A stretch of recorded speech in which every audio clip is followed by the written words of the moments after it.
What is up, everybody? Thank you for joining us at Candid Truth. We're going to talk about the truth. We're going to get candid with it. And right now, we have to talk about what was going on with the whole Charlie Kirk incident because everybody's talking about it and everybody has a different angle going on. And, I wanted to look at a lot of evidence before I just jumped on. I know a lot of people were jumping on like the day of and the day after. And I've seen people have to recant things that they said the day before. And I didn't want to fall into that trap. I knew from the very beginning that I was already seeing some things that caught my attention because anytime a major incident happens that's spread all over the controlled propaganda, mainstream media news, my antennas always go up. I'm always looking, always analyzing, and always skeptical that what we're being shown is actually a real event or is there some kind of agenda behind what's happening? How are they going to use this crisis? These people have openly said, never let a good crisis go to waste. These are the type of people who control the world. And so I'm always looking out for those types of things. I got my brother, Jeremy Serrato, here today. He's going to help me balance me out a little bit. No, what's up, man? Glad to have you on here, bro. Glad to be on. Yeah, so, what did you think when you first saw it? I know, like, you messaged me, and then we kind of were going back and forth, but I've had a lot of people reach out to me. I've actually seen quite a few people change their mind about what they initially thought. And so that's why we want to talk about this. We want to look at a lot of the evidence, the details, and just the thing is, I don't ever want to turn a blind eye to anything. I'm not going to just say, oh, well, the news told me, so I believe what the news said. I don't think that, we should feel bad or guilty or shameful about looking at the details. Anytime there's a court case or a murder or anything, you're supposed to look at evidence and try to find out who did it. What was the motive? Was this story real? Was somebody being set up? All these things. Like, that was never looked at as a bad thing in the past. But now You're supposed to just trust everything that's fed to you from the mainstream media source. Yeah, I agree. Yeah, I definitely thought, actually it was you that sent a link to my wife, and she forwarded it to me, and I watched that, and it kind of changed my perspective a little bit. My initial thoughts were, wow, this guy, okay. First of all, we had something like this just happen with Trump. This is just, he was just... Talking about the ear thing? The ear thing. He was shot at. It was an assassination attempt. And when I saw that, I think I was maybe the only person that I could see in my circle that was really questioning the entire situation. And like you said, when the mainstream media pushes it, has a specific agenda that they're moving in a specific angle, you wonder, what are they trying to feed me right now? I don't want to eat it. Yeah. And so you kind of start questioning things. And so I had some challenges with that. And but when it happened to Charlie, I thought, oh, this is terrible. That's horrible. And, we're not trying to be insensitive or anything like that. We're just trying to look at the facts, and we've got a lot of information to share.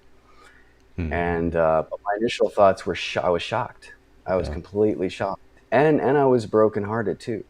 And so you go through a lot of those emotions when you look at these characters, you look at these individuals, and you get connected to them because you have a similar. It's like they speak for you in some.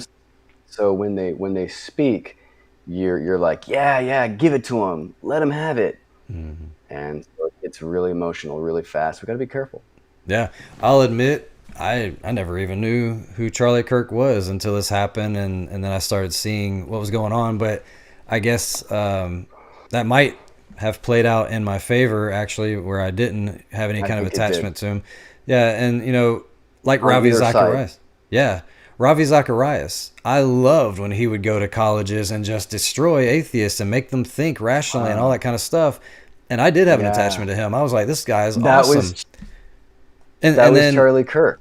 Yeah, a modern Ravi Zacharias. I didn't have a connection to Ravi, so I was like, okay, well, whatever. And then when he came out having that challenge, there was a sex scandal about out there. All these, he would go travel. I wasn't connected in any way. Yeah, he would go travel as a man of God and manipulate women into doing sexual things with him, and keeping it silent because it would destroy his ministry and all this stuff. And we actually, when I was on Little Light, we did a show about it because we were trying to figure out, like, what do you do with these books that are out there? These books that have literally, like, put atheists in their place, where they had to change their mind and think rationally and logically.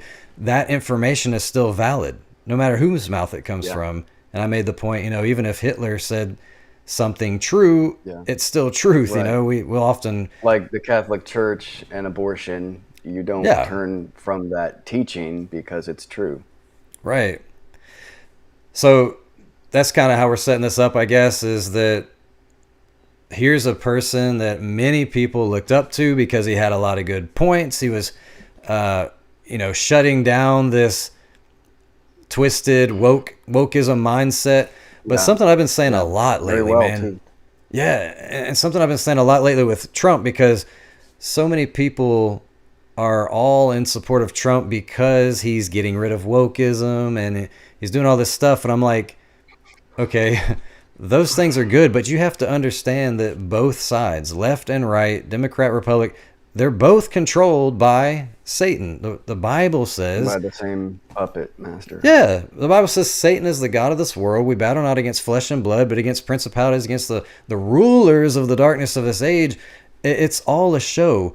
The thing is all the other countries, they have dictators and stuff, and people know that they're slaves, and they end up having an uprising. And America has been so strategic about it to where it's just this pendulum effect. So if you're conservative minded, you get your leader for 4 years, and as the left is getting angry because they're not getting their side, now it's voting time, and now you get yours. It's always back and forth, always Republican, Democrat, Republican. And there's truths on both sides. There's also error on both sides. That's why it's so easy for there to be this dichotomy, this separation, this divide. Yeah.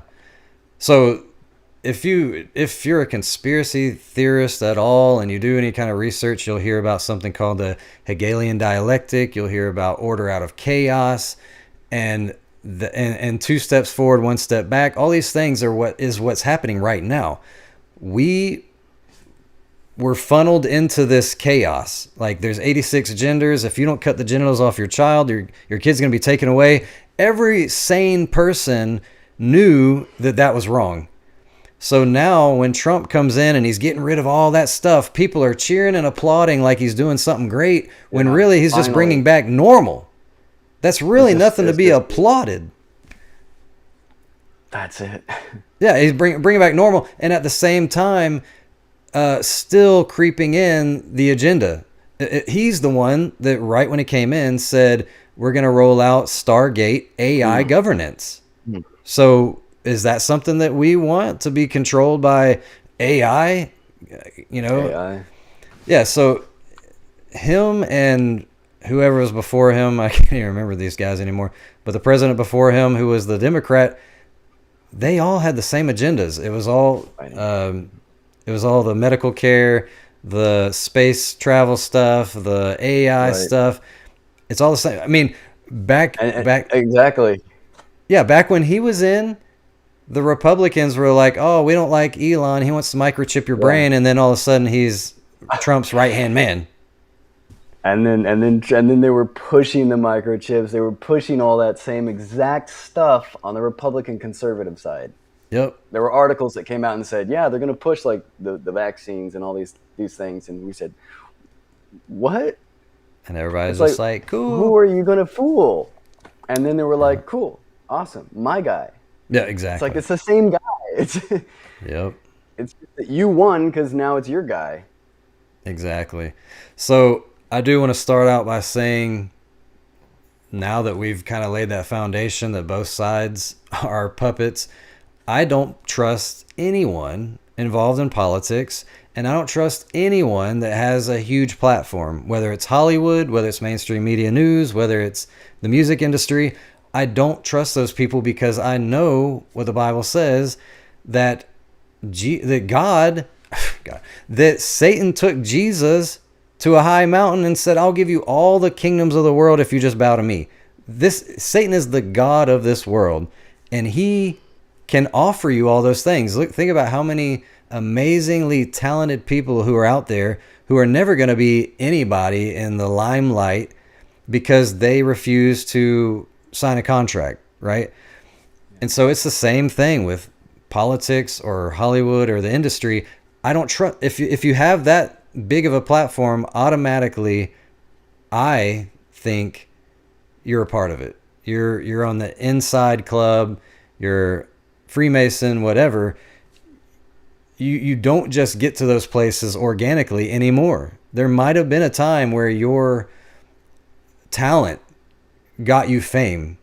There might have been a time like that, but it doesn't happen anymore. That's why you have all these people who lack so much talent and these mumble rappers and all this stuff, because it's not about talent. It's about agenda now.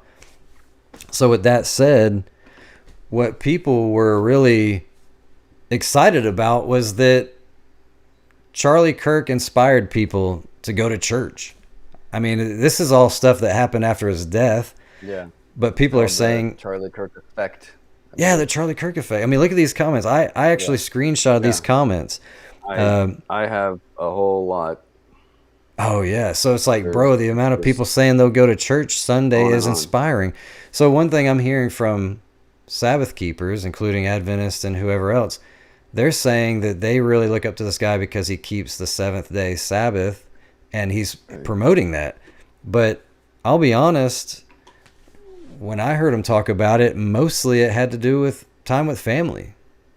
I mean, he said, that's the day I shut my phone off, you know, and his wife is saying that's the time I get to see him. He's not distracted by a million texts and messages and emails and all that stuff. And the Sabbath is about family, but it's mainly about God. And so when this person says, bro, the amount of people saying they'll be going to church Sunday is inspiring, I'm actually not seeing anything. I'm not seeing any of these comments say, wow, Charlie Kirk inspired me to keep the seventh-day Sabbath. They inspired them to go to church on Sunday. This next one says, this hit hard. I'm admittedly an alcoholic and substance abuse, all this stuff. I felt sad, angry, devastated. Something inside me changed for the better. 2 days sober now. I pray for Charlie and his family. Life goes on, but his name will live forever. This is largely an emotional experience with a lot of people. Right, it happened during 9/11, right? Go so far. Yeah. When 9/11 happened, people were in the churches. Yeah. That's right. This girl says, I'm returning back to church after 23 years. I purchased my first Bible, and I'm closer to God today because of Charlie. Because of Charlie. I get it. Yeah. There are people that inspire you. Like I have people in my life who have walked with me through my journey and my growth and everything. And so if Charlie, something that he said resonated with people and it's inspiring them to read the Bible and go to church, that's awesome. I'm thankful that people are actually giving God a chance, reading his word, and going to church. But that doesn't mean that he's innocent or anything, you know? Because my thing is the Hegelian dialectic. Satan plays both sides. It's good cop, bad cop. He has to, in order to deceive the entire world. It says that the dragon is going to deceive the world. It doesn't say the dragon is going to deceive the liberal left. Right? So how can he deceive the conservative right? There's got to be a charismatic leader that's really inspiring and everybody looks up to him. Trump was one of those already. For years. Yeah. Right. And so these are all just screenshots of people saying they're going to church after, not going to church for 30 years, 10 years. I was an atheist. Me and my husband Yeah. are going to church after a long time. I haven't been to church. All these people are saying they haven't been to church, but I keep seeing return to church this Sunday. And this last one Right. says, It's going to play into it. yeah, I'm going to church. I'm going to the church first time with my husband this Sunday to honor Charlie. What about to grow spiritually or Wow. to, yeah, like to Right. get closer to God, to honor Charlie? That's not the right motive to go to But you know church. what? I think that is largely one of the major spirits that is pushing that. Is that this is a very emotional experience, emotional time for everybody, and it is a honoring of this man, really, in many cases, more than honoring of God. Yeah. So we've got to be super careful with that. It says right here, actually, that the Google search for church is highest in 12 months right here. Oh, wow. So people are searching it. I mean, this thing is literally exploding worldwide. Yeah, this has only been like a week, if that. It's not even been a week, I don't think. Yeah. Wow. This is the last page, I think, but it's like my husband and I have been talking about going to church. It's like all these people are saying, like, you know what? I haven't been to church for a long time. I've been kind of considering church, but this event is going to make me go. And it's, of course, it keeps saying Sunday and stuff. So, Yeah.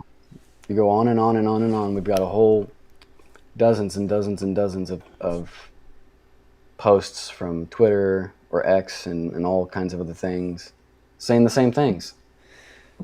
yeah. And so you and I believe the same way prophetically.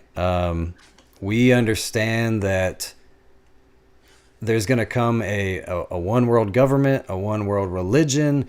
It's actually going to look a lot like Christianity. It's going to look like peace and love, and it says it when they say peace and Awesome. safety, sudden destruction will come upon them. I grew up on movies like Left Behind, and it always made this. There's always this one leader that was the ruler of the world, and he just hated Christians. He was killing them in the streets and stuff. That's really not how it's going to be at all. That's not deceptive. How's he going to deceive the whole world by just killing anyone who believes in the Bible or says, do you believe in Jesus? Bam, you're dead. That's not deceptive. Satan's actually going to appear as Christ. A supernatural Right. being is going to do lying signs and wonders, performing miracles. And people, the Christian church has just lost all discernment about that. They think, oh, if it's a miracle, it's Right. got to Right. be from God. And can you imagine the emotional response that is going to bring? Oh, dude, that's going to be crazy. I mean, 'Cause it's going to be game over.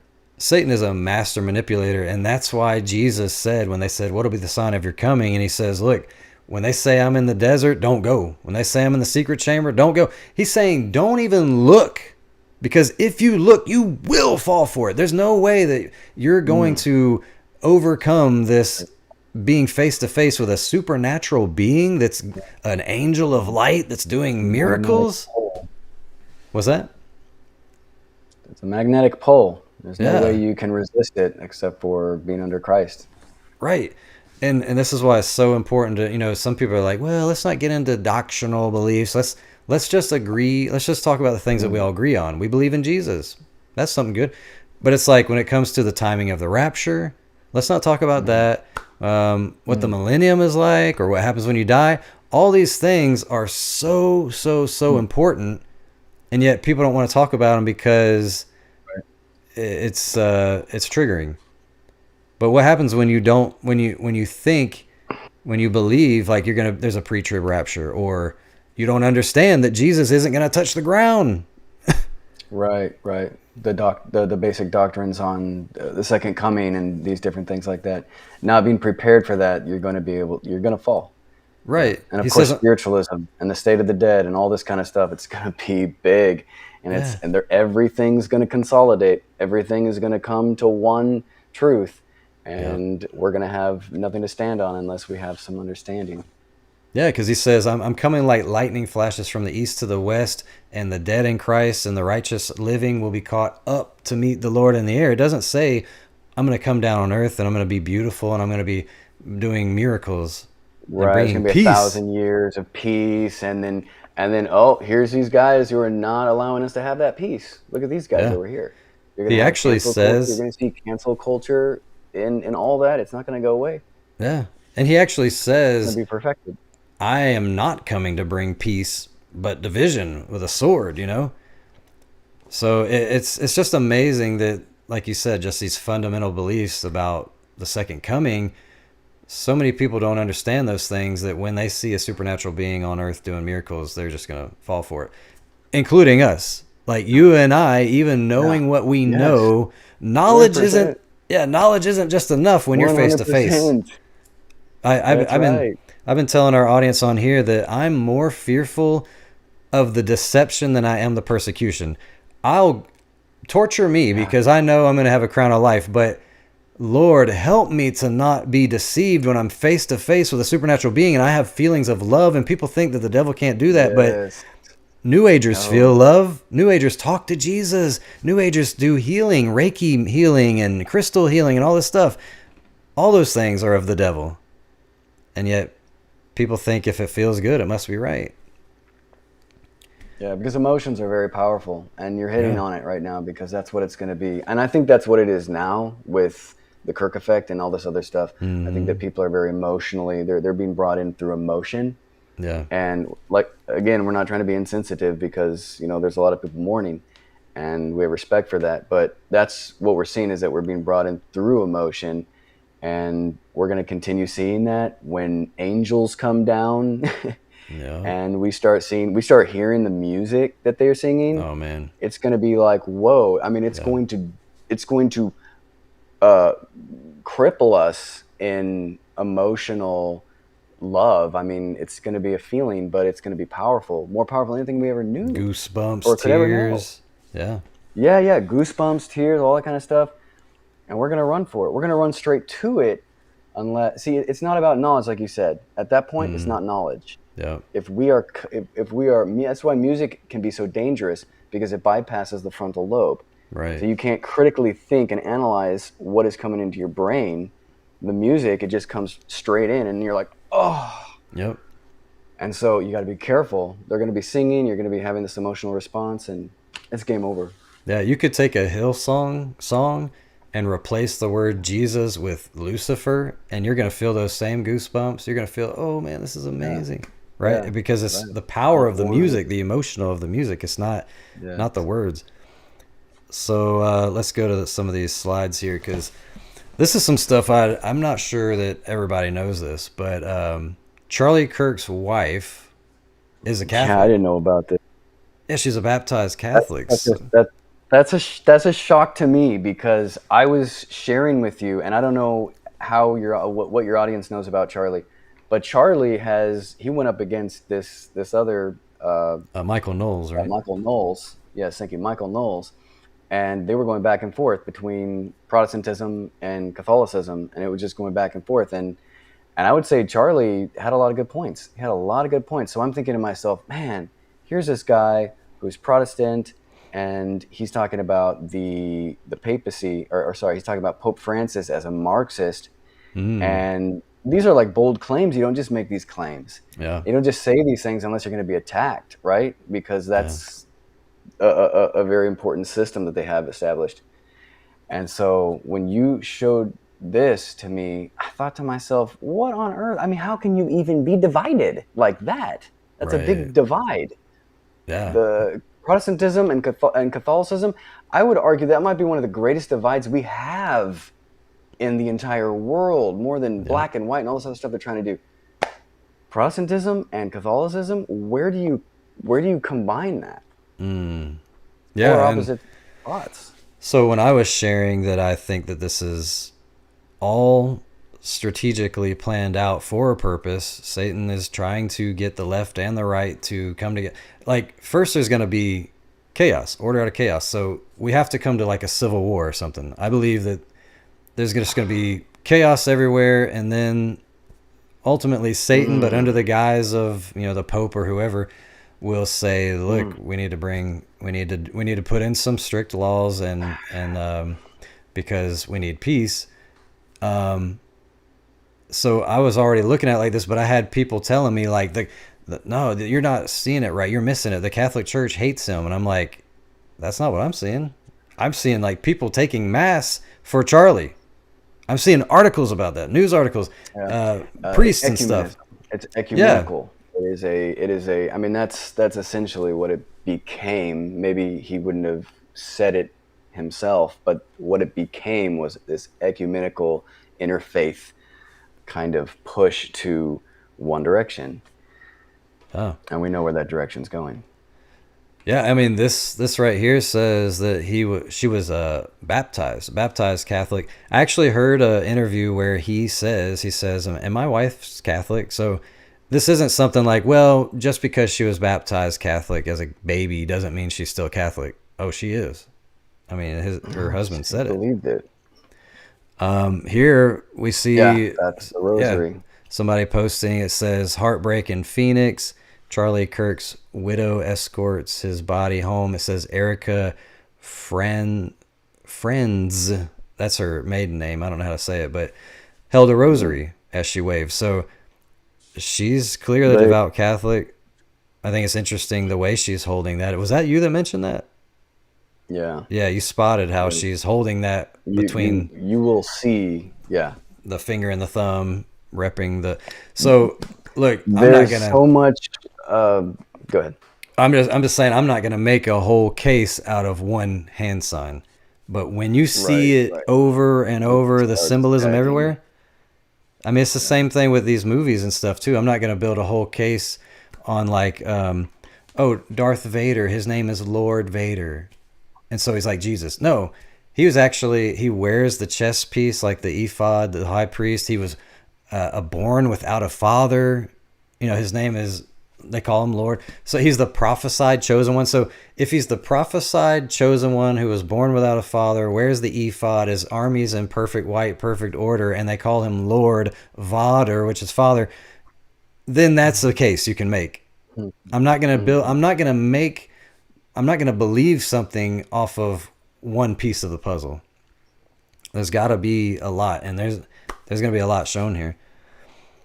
I just saw this today while putting this together, man. Do you recognize what that is on her neck?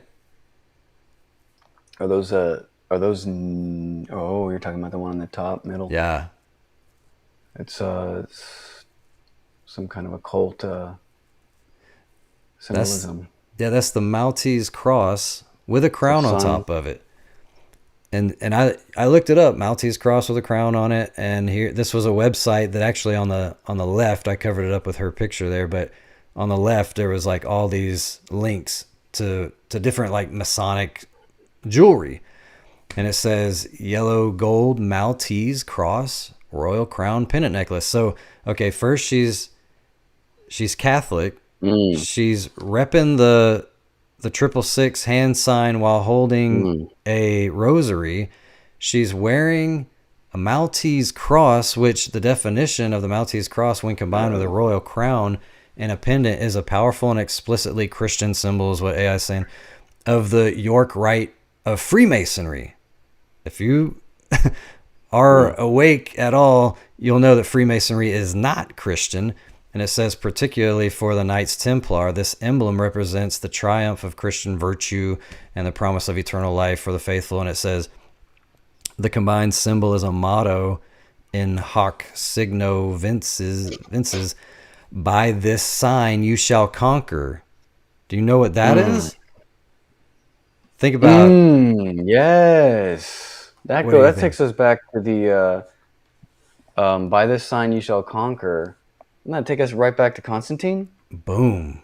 You got it, bro. Yes. So she's rocking a symbol that has to do with Constantine.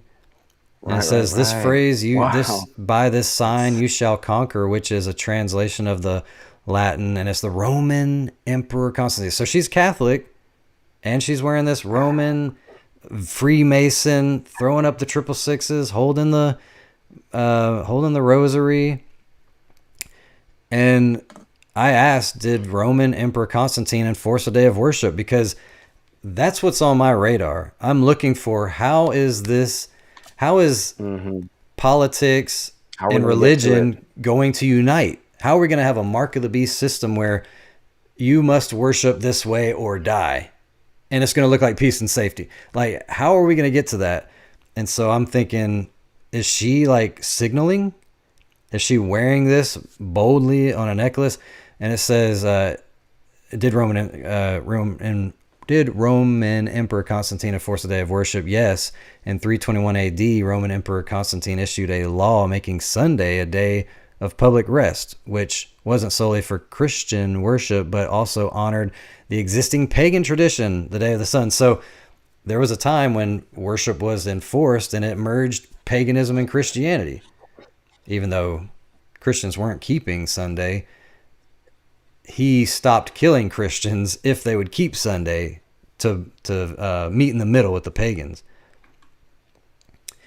Mm-hmm. And so this is what you're talking about. The Charlie Kirk effect is mass attendance. Catholic News Agency, mass attendance up at various colleges in wake of Charlie Kirk's assassination. So people are telling me, the Catholic Church hates him. Right. Well, I mean, you would think that based off some of the things he says, but I mean, the ultimate outcome is that it's interfaith. It's a one world religion push. That's what they're using it for. Yeah, dude, if you're married to a Catholic, how can you I don't know. I didn't understand that. When you showed that to me, I said, that's impossible. How can you be a Protestant and married to a devout a Sabbath-keeping Protestant? And then you were saying, or was it Candace or someone that was saying that, how can you be so stupid to continue to believe this way? Just come and just make the switch already. Make the switch. She's a very strong, Catholic proponent. Mm-hmm. And she had Allie Beth Stuckey on her show with her husband, another very devout Catholic. And she was giving a case for Protestantism. And I was like, man, look at her go. She did a great job too. And Charlie was the only other one that did that. And now hearing about all this other stuff, it doesn't make sense. Yeah. So this made me think, because right now in this time in 2025, they're talking about the golden age and all this stuff. Trump's been saying it. Like, first of all, people that have been watching our channel know that we talk about this all the time, but for first timers, Alice Bailey, an occultist, or Helen Blavatsky, both of them basically were saying that in the year 2025 is going to be the externalization of the hierarchy. You're talking about demons manifesting in our world. We just so happen to see UFOs all over the place on mainstream media news, and the military is saying, yeah, they're real. They're non-human intelligences. We don't know what they are. And Trump saying that we're entering in the golden age, which just happens to be the age of Aquarius, which is exactly what those ladies were talking about. That 2025 was going to be the age of Aquarius, when you're going to have this externalization of the hierarchy, meaning Satan is going to manifest. And brother, listen, this is a turning point for the USA. Okay. Yeah. This is a turning point for the USA. In what Predictive programming. Oh, turning point. Well, I mean, I got you. Yeah. That's his organization. His organization is Turning Point USA. Turning Point. This is a turning point. Do you know where Turning Point is based out of? Everybody is. No. Phoenix, Arizona. And just keep that in mind, Phoenix. Okay.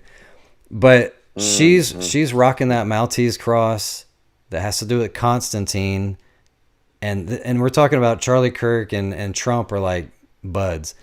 And listen to this.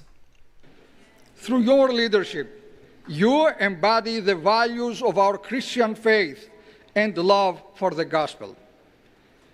You remind me of the great Roman Emperor, Constantine the Great.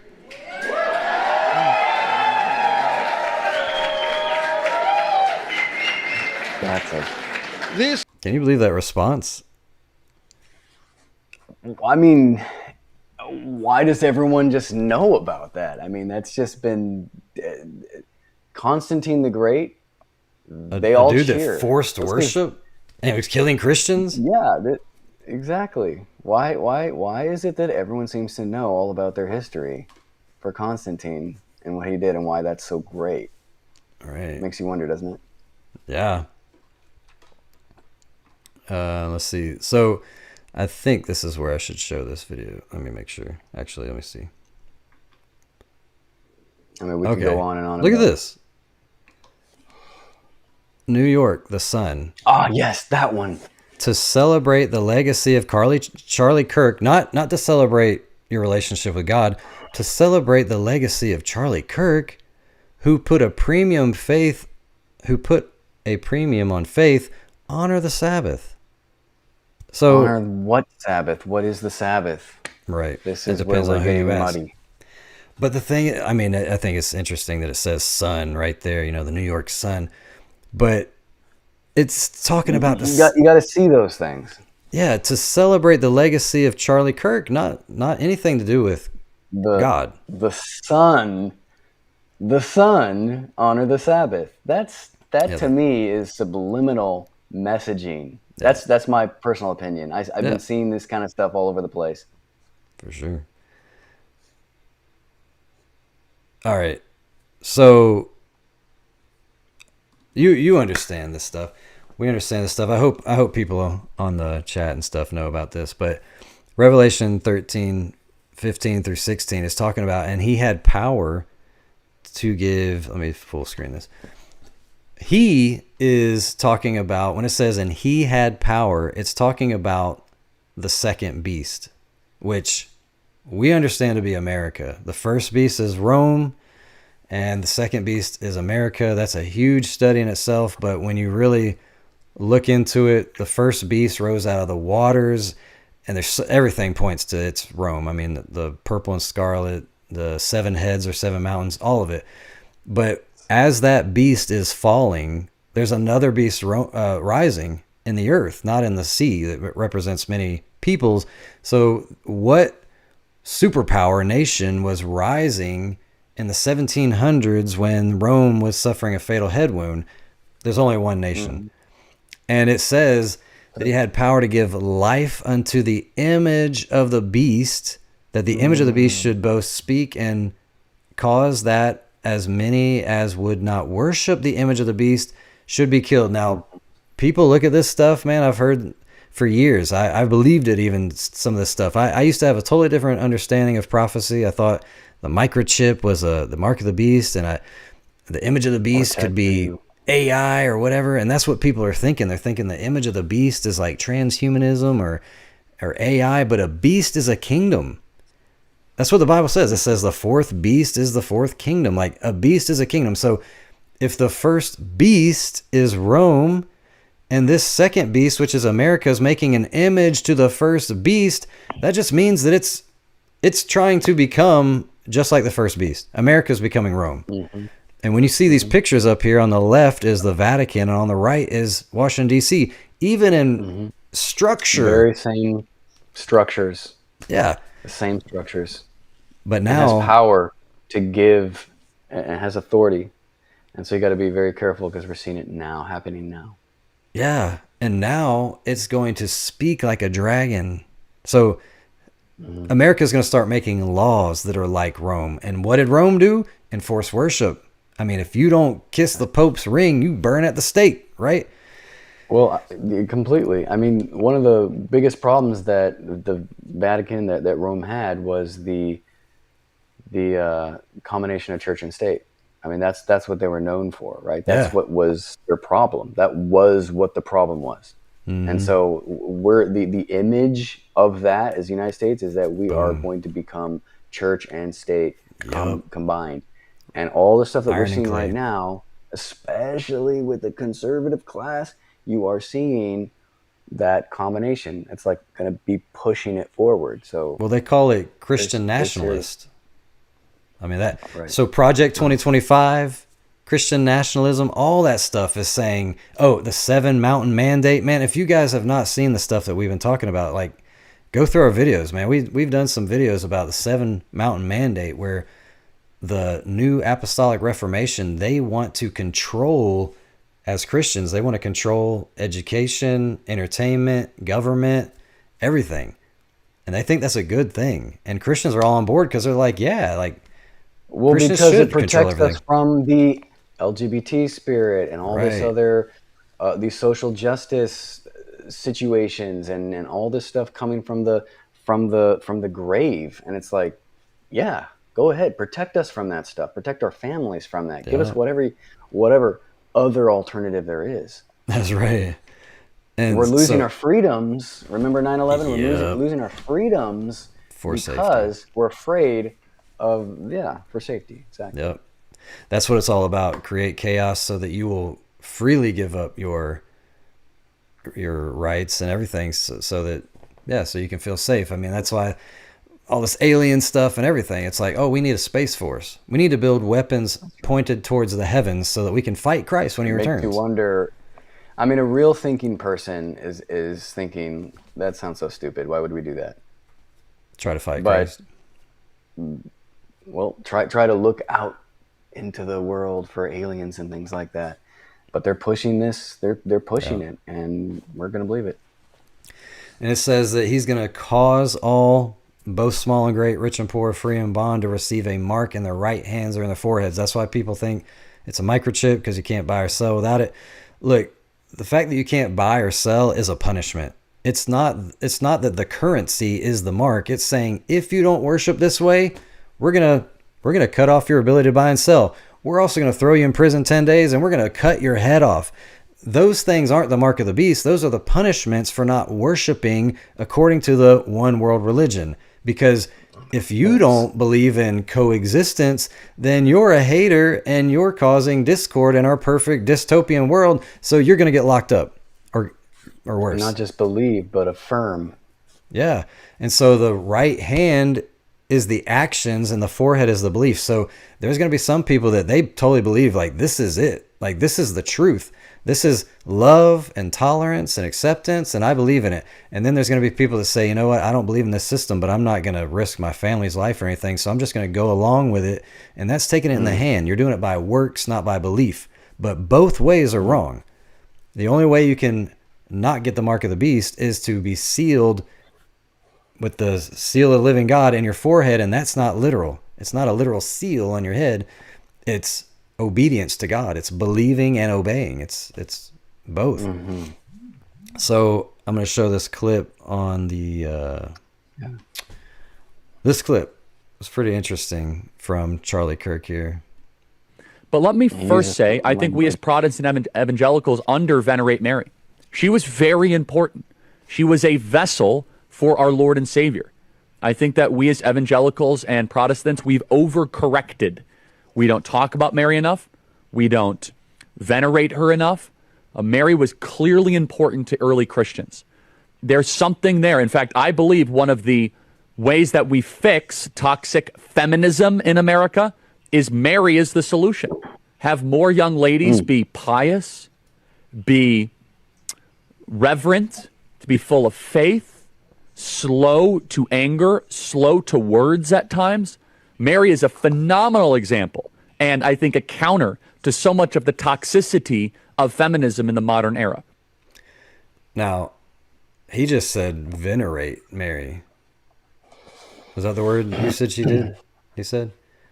Venerate, yes. Venerate. He said that multiple times. It's not a good word to use. Yeah. It's not a good word. Not nowadays. It's the word is almost solely being used with this idea of, the Catholic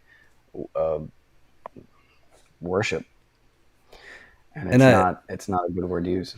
I want to be honest in the research here, because I was actually putting together a video about how this shooter was 200 yards away, and yet when you watch the video, the sound of the gun happens the moment he gets hit. And I was like, wait a minute, no, sound travels slower than light or than things that are, you can watch somebody dribbling a basketball from afar away and you'll see the ball hit and then you'll hear it later. And I'm watching all these videos and I'm putting a stopwatch on I'm looking up videos of dudes shooting targets from 200 yards away, and it's like, pow, ding. I mean, it was like a minute or a second and a half before you actually heard the thing, and I was like, whoa, this don't line up. And I was putting it together, and I was gonna expose this thing, but then I watched a video where the camera was actually on the target instead of next to the shooter, and you heard the sound right when it hit the target, because the bullet is traveling and the sound is traveling, and they're making it about the same time. And so I had to scrap the whole thing. I really thought, I was like, dude, I'm going to tear this thing up. Now, with this Mary thing, I saw the whole clip, and right before he starts saying that, he's actually saying, I have a few problems with Catholicism. And that's when he says, my wife is a Catholic, but I have a few problems with Catholicism, and the main problem is Marianism, or whatever, however you want to say it. So he's saying a problem he has with Catholicism is that they venerate Mary, but then he's literally saying we should venerate her. So it is kind of strange. Well, Mary is the answer. He goes way too far when he says that. Jesus is the answer. Amen to that. Jesus is the answer, not Mary. Yeah. Although I do agree that, we can use the Bible characters if they have a honorable character to emulate. That's fine. We're not against that. All the Bible characters have the same ability. You should be able to do that for any of them. Yeah, I don't really know. Let's not go that far. Yeah, I don't really know that there's much talk about Mary in the Bible, though. I don't know her character. Not really. She was chosen by the Lord because she was, upright and humble, and some of the words that he used are true. But let's not jump to Mary as the answer. Yeah, but this clip, this one, she just uploaded this. This was today. No, 2 days ago. Okay, on the 15th. Well, it just changed to the 17th. So basically a day ago, she posted this, and listen to what she says about her friend, Charlie Kirk. Charlie was definitely on the brink of changing some of his perspectives. And I can tell you factually, Charlie was praying the rosary. Charlie was going to Mass. Wow. One of my last conversations with Charlie was me joking with him saying, just make the last step, okay? You are, I said specifically, you're too smart to be a Protestant. Just take the last step, Charlie. And he says, ha ha. He was speaking about Mary. And typically when those steps start taking place, you stop referring to yourself, as I did, as a Judeo-Christian. She just said that he was talking about Mary. Like, you're going to Mass, you're praying the rosary, you're talking about Mary. The rosary. Like, she's like, bro, you're a Catholic. Like, just go ahead and make the change. It's like, you might as well just make the last step. Yeah. Jump ship. And I shared that in a chat that I'm in, a group that I'm in, and people are saying, look, man, if I died, people could say anything about me. But I'm like, she's a personal friend of his. She's talking about a conversation they really had. She's got millions of subscribers. They're like, on the same level. I don't think she's just going to come out here and tell a bold-faced lie. Be like, I remember this situation that never happened, but I'm going to pretend it did. I think this is a reality. So that's interesting. So who is Charlie Kirk? I don't even know, man. I don't know who he is. But I know that there were some interesting things. And I'm going to go ahead and say, when any kind of these events happen, whether it's a school shooting, whether it's 9/11, this is what I believe. And I believe that these people who do this stuff leave tags. As a Christian, if I'm a Christian performer or a YouTuber, or I'm going to thank God. I'm going to say, Lord, give me the right words to say. Like, I'm going to incorporate Christian things into the content I make, or graphics I make, or whatever.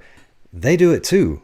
Like, whether knowingly or unknowingly, when Satan blesses them, they're going to give props to their master. One, either they're doing it because they really are thankful, like they're like, my God blessed me. I'm rich, I'm famous, or they have to do it to continue to get those quote unquote blessings. Like Satan's like, I'm not going to give you these things unless you give me a sacrifice, or unless you flash this hand sign everywhere. Unless you push my agenda, you're not going to be blessed anymore. So I also believe that Satan is a counterfeiter of everything God. And so what does it say? It says he never does anything without telling his prophets first, right? Mm-hmm. And so Satan's like, okay, I'm not going to do anything unless I tell my prophets, and they're going to tell the world. And I heard a quote. It's actually by Albert Pike, something similar to this, paraphrasing. But he said, I got it. You have it? Something about symbols? Yeah, I got it. Yeah. Oh, Albert Pike. Let me see if I can pull it up. I don't have the one on the symbols. I have the one, whenever the people need a hero, we shall supply him. Ooh, that one's a scary one too. If you think of that one, that's a deep one, because it actually goes along with what we're talking about. But I thought you were referring to that one. No, there's another one where he says symbols are to hide the truth from those who don't understand, and to something like give the truth to those who have eyes to see. So if you're a Mason and everybody's watching a movie and there's some weird hand sign, nobody's going to know what that is. They're going to be like, oh, it's Spider-Man. That's how he does his web or whatever. And the Mason's like, oh, I know that hand sign, or whatever, or a musician flashes a sign in a photo shoot or whatever. Right. So I'm always looking, like tipping your hat. Yes, exactly. So I'm always looking for things. Us.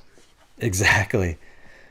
Because they're putting in our faces. So when I heard that the shooter was caught 33 hours later, come on, not 30 hours, not 34 hours, but 33 hours later. That's how long the manhunt took.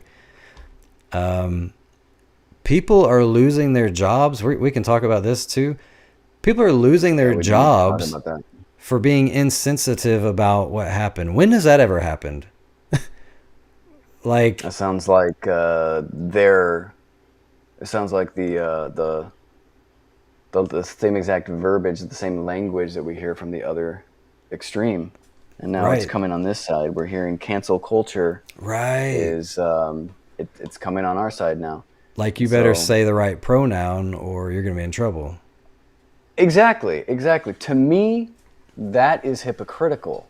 Yeah. And I'm just trying to look at it from a fair and unbiased perspective. When you look at that and they say, all right, now everyone's going to lose their jobs.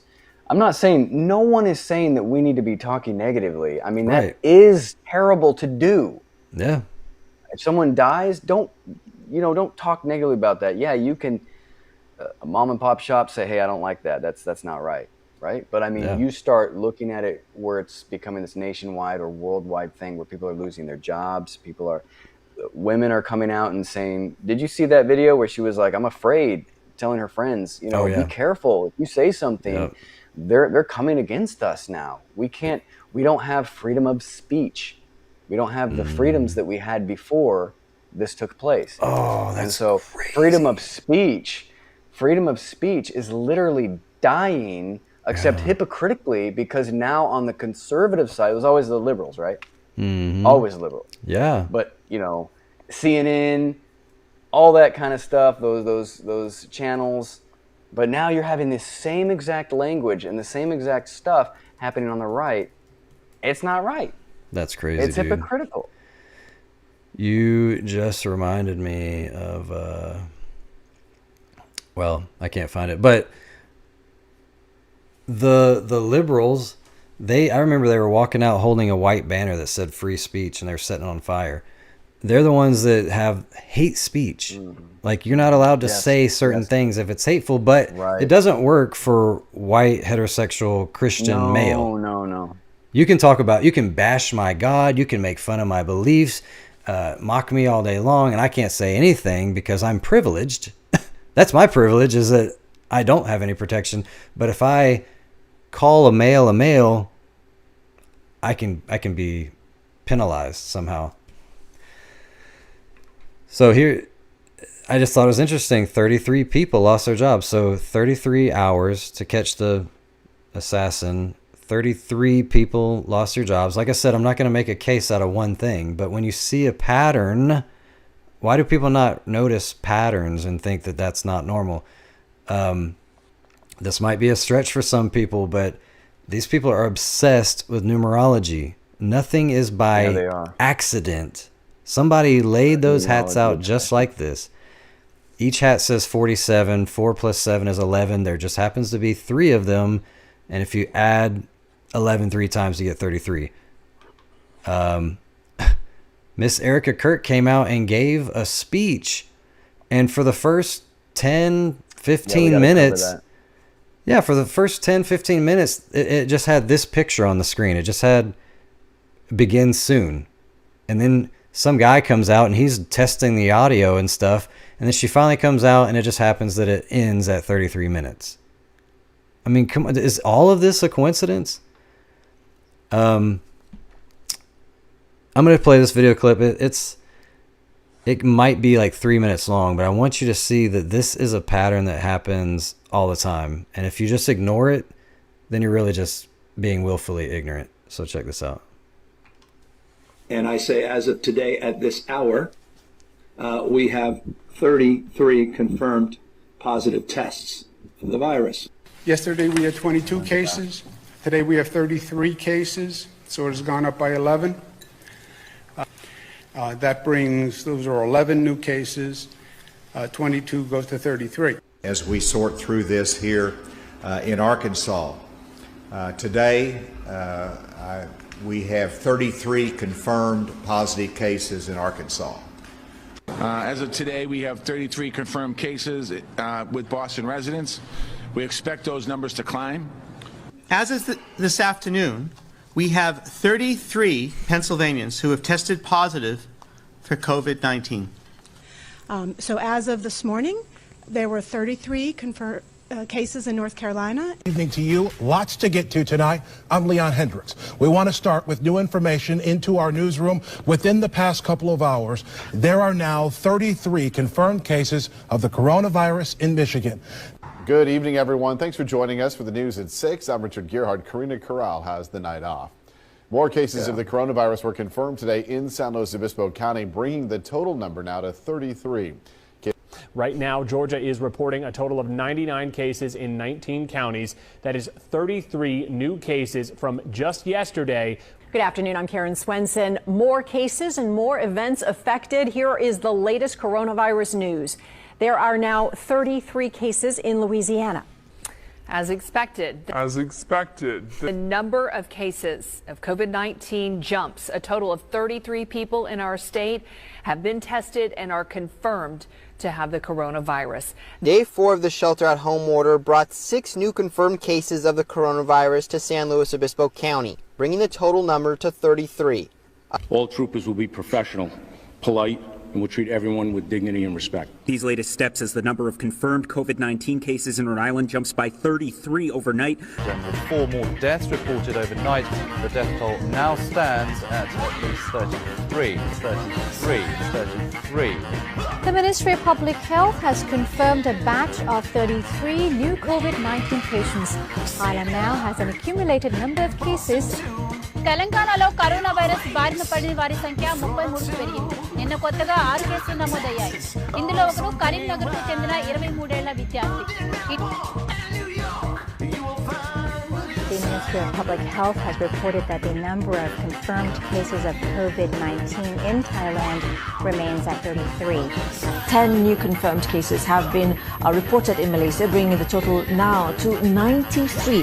Health Director General Datuk Dr. Nur Hisham Abdullah said they were first and second generation close contacts of case 33. 33. It's all just coincidence, though. There's no way that can be a coincidence. Listen, I mean, come on. Every state, it's all 33 now. Other countries. I mean, come on. I mean, yeah, and then that. I heard in those same clips, I heard 11, 6, 22, 33. It's like always those numbers. Even even in this event, how old was the assassin? 22. I mean, it's just, it goes on and on, man. I don't know if we should jump that one yet. Let me see. I was trying to find that thing there. The assassination, we haven't really talked a lot about that. Do you know his name? The boy, the man. Do you know? Do we have much about that? The transgender and who actually did it? Because it does not look. When you look at it, it just does not. Nothing adds up, actually, and it's difficult to believe that they plant these guys. I haven't looked at it yet. I have his name up here somewhere. Tyler something, I think. So, are you seeing the screen? Yeah. So this is where things are headed though now, right? There's like, it was the left was real crazy. Yeah, this is important. Well, what did you see about this? Because you actually found this article. Well, the whole point of this is that they're dividing the nation. I mean, that's the whole point, is that Trump is using this. He's basically exploiting this man's death. Yeah. He's exploiting, or fill in the blank, whatever you believe. Right. But the point is that on the outside, he is exploiting this man's death.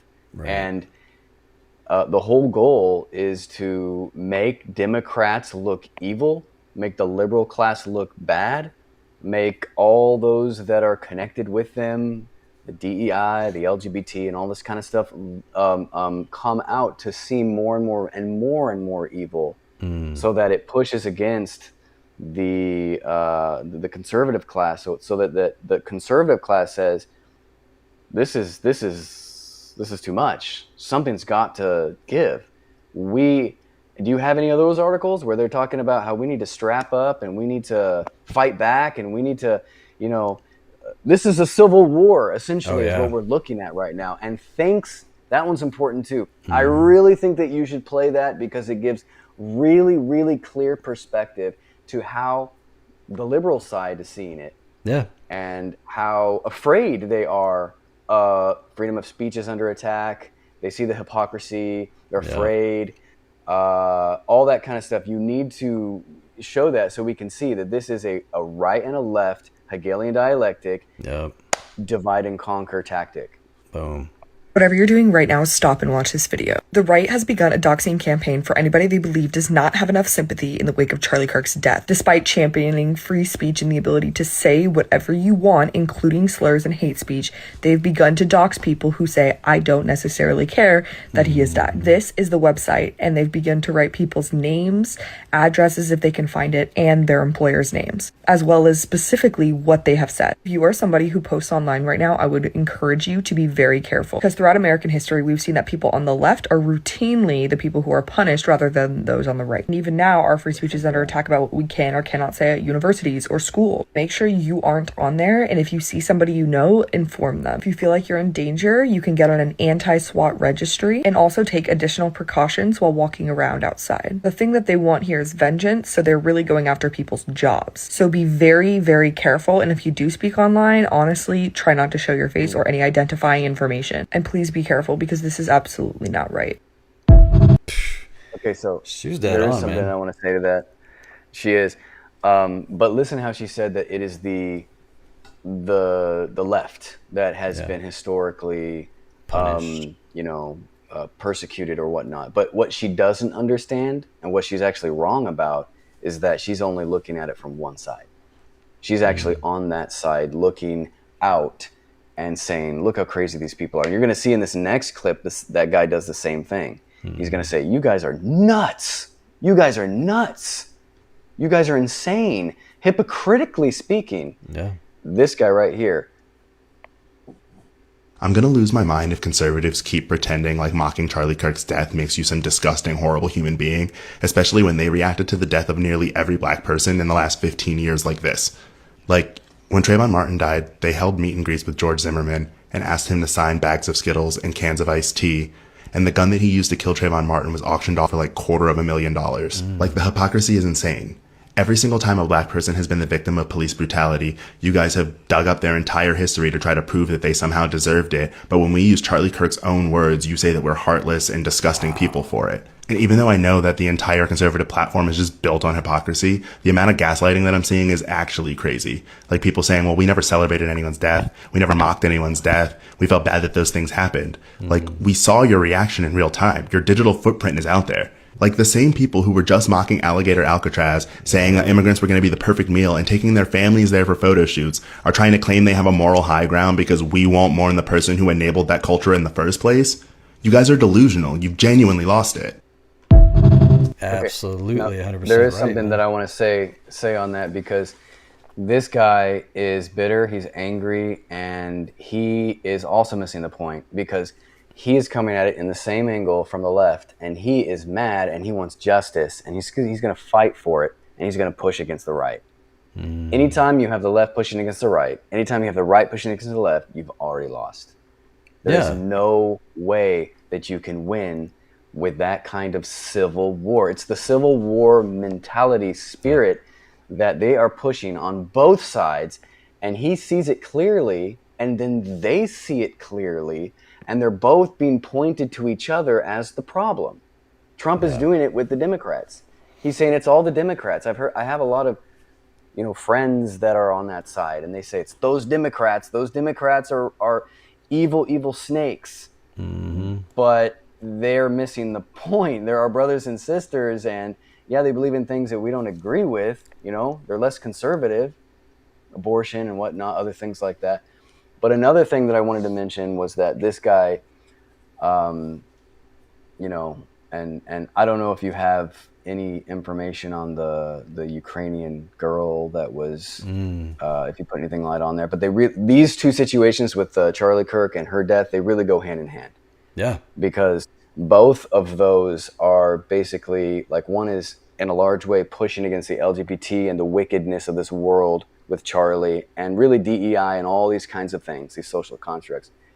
But this other girl that was attacked, you see all these, black people around her, and it's almost like, and I really do believe that they are pushing this racism on both sides. You are pushing blacks to be afraid of whites, whites to be afraid of blacks. It's like they're our brothers, completely our brothers and sisters, but they're pushing this divide. They're pushing LGBT versus Christians. They're pushing black versus white, women versus men, anything that they can do to create a divide. And that's what this is all about. This whole entire thing with Charlie is being exploited to be a civil war. And pay attention, because of all the things that we've mentioned, start looking at the articles, start watching the videos. It's civil war. Don't be caught on either side, right or left, or you're going to be part of the problem. You're going to get sucked in. You're going to get emotional. Like those guys, the girl and the guy that we just showed, super emotional, brokenhearted, and it breaks my heart because they're sucked in. So anyway. Everybody wants to be a part of something, and that's why people join. That's why when people have broken families, they join gangs, they join the Freemasons, whatever, get involved in all kinds of stuff. We all want to be a part of something. So when BLM happened, people are like, Black lives do matter. I'm going to stand with that. But if you try to say all lives matter, you're a racist. So, and we saw, it's so crazy how it depends on who's president. Like, when we had a Democrat, it was all these riots and everything happening, and it was all about liberal stuff. Now we got a Republican, and it's an uprising is going to happen for conservative values, which really shouldn't even happen. We shouldn't be doing these kind of uprisings for this reason. Definitely outside of Christ's teachings. Since he brought up some of these other things, I thought this was interesting. George Floyd, there was a lot of weird stuff with that too. Like I said, I question everything. All these events that happen, I look for all those symbols and everything. Mainstream, anything that it's pushed, anything that's pushed down your throat, I don't believe it. That's my conviction. I do not believe any of it. I think it's a programming ploy. Right. You see his birthday, October 14. I don't know what the significance is, but look, Charlie Kirk, October 14. They were both I did not see that. martyrs that are going to cause an uprising, right? Wow. What are the chances? When you start seeing interesting patterns, man. Wait. How many years apart? 93, 73, so 20 years apart. Like to the day, 20 years exactly. Yeah, to the day, exactly 20 years apart. And both these men were like that, murdered in a way that caused some kind of uprising, right? Some big, yeah. But pay attention, because both sides are the polar opposite of each other. Yeah. Same birthday, 20 years apart exactly. Two of the exact what you want the right and what you want the left to have. Yeah. And it's if you can see through this, then you'll be better off. But yeah, it's so clear. This I thought was crazy because we understand, me and you and a lot of other people understand that there is like two great errors that are going to really unite this one world religion, and it's Sunday sacredness and spiritualism. And so Sunday sacredness, you know, it already happened when Constantine enforced Sunday worship. And if you were caught Judaizing, which meant keeping God's fourth commandment, you were persecuted. And we live in a day where basically all denominations keep the venerable day of the sun. No matter what denomination you are, you're still bowing to Rome because they were the ones that openly admit we changed the day and you guys keep it. So if that's news to anybody here, the fourth commandment is clear, and we're obeying man rather than God. And what did Jesus say? He said, you make the commandments void by your tradition. He said, oh, this one's really powerful. He said, you worship me in vain. Because people say, oh, it's all just about, I believe Jesus. I believe, so I'm good to go. You worship me in vain by keeping the commandments of men. I'm like, wow, you can actually worship Jesus in vain. There's going to be many people that say, Lord, Lord. They're calling him Lord. Didn't we do all these great things in your name? Cast out devils and miracles and all this stuff. He said, I never knew you. Depart from me, you workers of lawlessness. You didn't listen to me. You didn't obey me. Why call me Lord and do not the things that I tell you? How can you call him Lord and Master and simply not obey his perfect laws of liberty?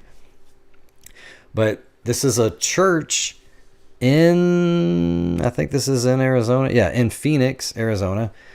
And it says Dream City Church features an AI Charlie Kirk and compares him to Jesus, preaching about spiritual war. And after Kirk's death, the Phoenix Church used AI to recreate Kirk's voice at Sunday service. I'm not going to play it. It was a long video anyway. It was a whole church sermon, but there was a little piece in there, and he's explaining how he said, I debated whether to share this because, you know, it's AI and all that stuff. I think it's a lot more than just AI being the issue here. But some little girl, asked AI, what would Charlie Kirk say to me if he were alive today? And they played it at church, and people are listening intently and applauding real bad. And this is what he was saying. He said, let me full screen this. He was saying, first, I want you to know that I'm fine. Wait a minute. I thought you were dead. I want you to know I'm fine, said a disembodied voice from the speakers inside Dream City Church in Phoenix on Sunday. To me, I'm picking up all kinds of trigger words. Wow. Phoenix. Dream City. Sunday. Phoenix, yeah, Dream Sunday. City. Yeah. Wow. So, and then it goes on and says, my soul is secure in Christ, the voice said. Death is not the end. It's a promotion. As the congregation of roughly 4,000 sat silently enthralled. 4,000 people are practicing divination because, look, I use AI. I'm not against the tool. I'm against using a tool the wrong way, just like I'm against using TV the wrong way or cell phones. In the wrong way. Yeah. There's a right way and a wrong way to use music, movies, everything. I'm never going to get on AI and say, what would this dead person say? you're openly inviting Satan to deceive you, to pretend to be Curiosity or not. familiar spirit. You know, there's no power in a Ouija board, but as soon as you pull it out, you're giving a signal. I'm wanting to communicate with the other side, which are demons in disguise. And so you're giving permission at that point. When you get on AI and you say, man, if you're a demon, talk to me, you know, or if you say, hey, I want to talk to somebody dead, you're practicing necromancy. Have you seen this? This is on... No, what is this? This is on Erica's Instagram. This is her official Instagram. I didn't play the whole thing. It's a short video, but it's just saying something about like, what if childhood lasted forever or something like that. Anyway, nobody knows. I've looked through the comments. Nobody knows what this date is she's promoting, but look when this was uploaded. September 2nd. September 2nd. Now watch what it says.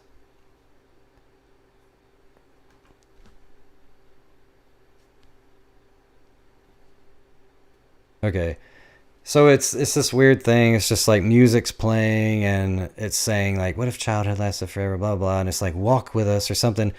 And then it says, I am, which I think is interesting because, you know, Beyonce and Mariah Carey and all these people, they always do this like, I am Beyonce and all this stuff. It says, Sasha I am, Fierce. I am 916. And it's saying, walk the countdown with us, 9/16/2025. Now this was posted September 2nd, days before the supposed assassination. What is she even promoting here? They're all dressed in what? They're all dressed in black. Even the kids are wearing black t-shirts. Like, what are you promoting here? And it just so happens that Tuesday, September 16, 2025 is the date of the first court appearance for the suspect in Charlie Kirk's murder. Tyler Robinson, 22, again, was arrested. So they're saying there's a push for him to be executed. Like, we want capital punishment, bring back the death penalty. The death penalty is kind of like on the fence right now. Like, not a lot of people do it. But right now, this has got so many people up in arms that they're like, death penalty. Right. I don't care if you got to change the law. Yeah. We want the guillotines. Wow. You know, the Bible says that there's going to be a religion pushed by law. And if you don't do it, it's punishable by death. How are you going to get to that point unless something brings us there, right? And dude, she posted that September 2nd. And I don't know what it was supposed to be promoting because that's today. And yeah, that's today. Yeah, and I don't know. I looked and saw what was his final verdict or whatever. I couldn't see anything, but probably aren't there yet. But this is where we're at now. Yeah. Here we go. Here's more of the separation. Yeah. Do we fix this country? How do we come back together? I'll tell you something that's going to get me in trouble, but I couldn't care less. The radicals on the right oftentimes are radical because they don't want to see crime. The radicals on the left are the problem, and they're vicious and they're horrible. For years, those on the radical left have compared wonderful Americans like Charlie to Nazis and the world's worst mass murderers and criminals. This kind of rhetoric is directly responsible for the terrorism that we're seeing in our country today. I honestly can't believe they released an AI video of Trump. That was AI. His fingers disappear and everything. There's glitches. His fingers disappear and everything. Listen, the whole, that's the whole outcome. That's the whole point. He wants us to hate. Look, radical left is there's a lot of bad there. Radical right, there's bad there. That's beside the point. We're not getting distracted here on these points. Is that they're trying to make a divide and they're trying to get us to fight each other. It's a civil war. These are things that need to be deeply understood. We don't Trump doesn't speak on my behalf. He doesn't represent me. He's the president. We respect him to the degree that he is a president. But beyond that, he is dangerous. I would agree with the radical left. actually, in some regard. And some of the things he says are actually very dangerous. Yeah. And so to act like violence is only bad when this group of people do it, but when we do it, it's for a different motive. So exactly. And listen to how he said the radical right is only radical because we don't want to see people hurt. Deal with the left. That's the only problem with us. We're perfect. Other than that, we're great. And let me just talk about Trump for one more second. And I want you to listen to this because this is going to kind of really, I think, add some context to what's going on right now. But back in 2018, not too long ago, Trump said, "It will be hard to unify the country." Listen to this. "I would love to be able to bring back our country into a great form of unity," Trump said.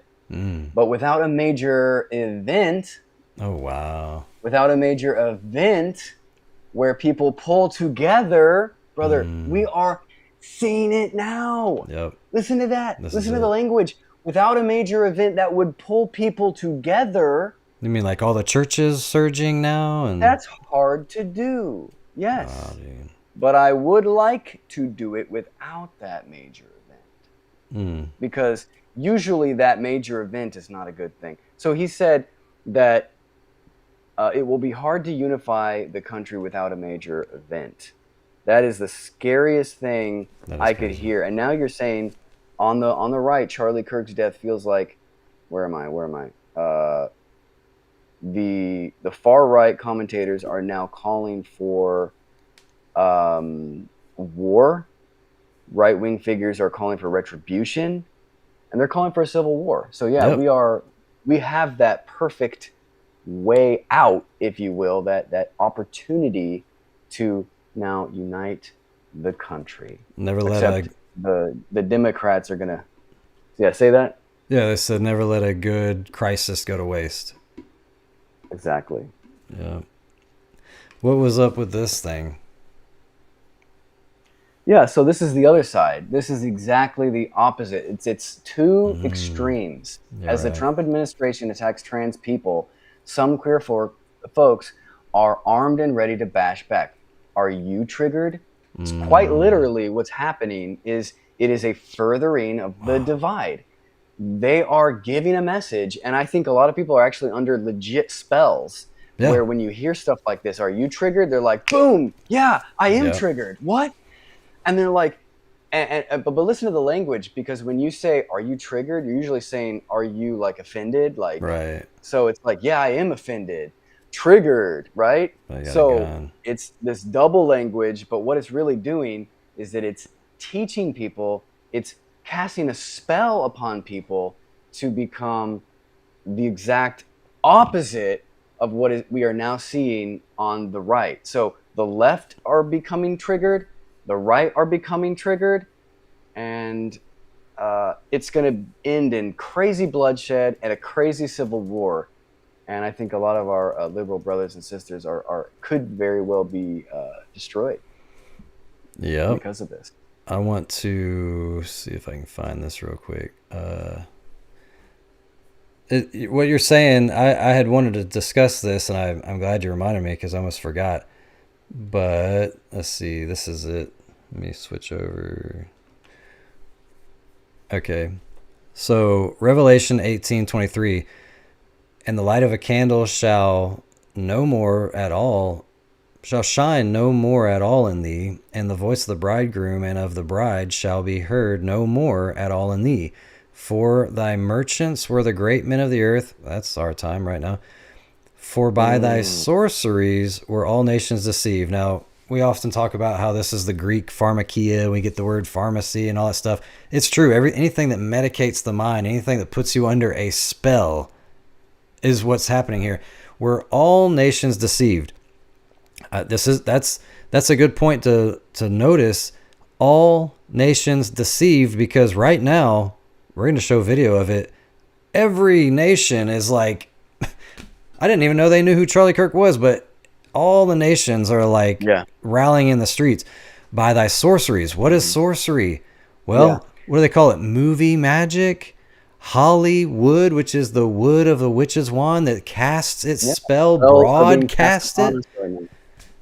Yeah, dude, we're talking about magic kingdom, all this stuff that comes from the tell lie vision.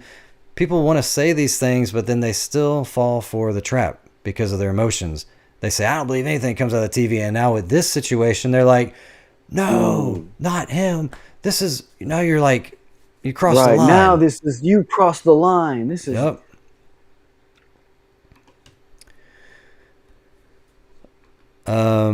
Dude, this, I couldn't believe it when you showed me this, man. This is crazy. Elon, he's like Trump's right-hand man. I mean, I heard they're like on outs or whatever, but all of it's fake, man. It's all a scripted soap opera. It's like wrestling. Show. Yeah. Listen what he says to somebody in the UK. And you see how much violence there's on the left, with our friend Charlie Kirk getting murdered in cold blood this week, and people on the left celebrating it openly. The left is the party of murder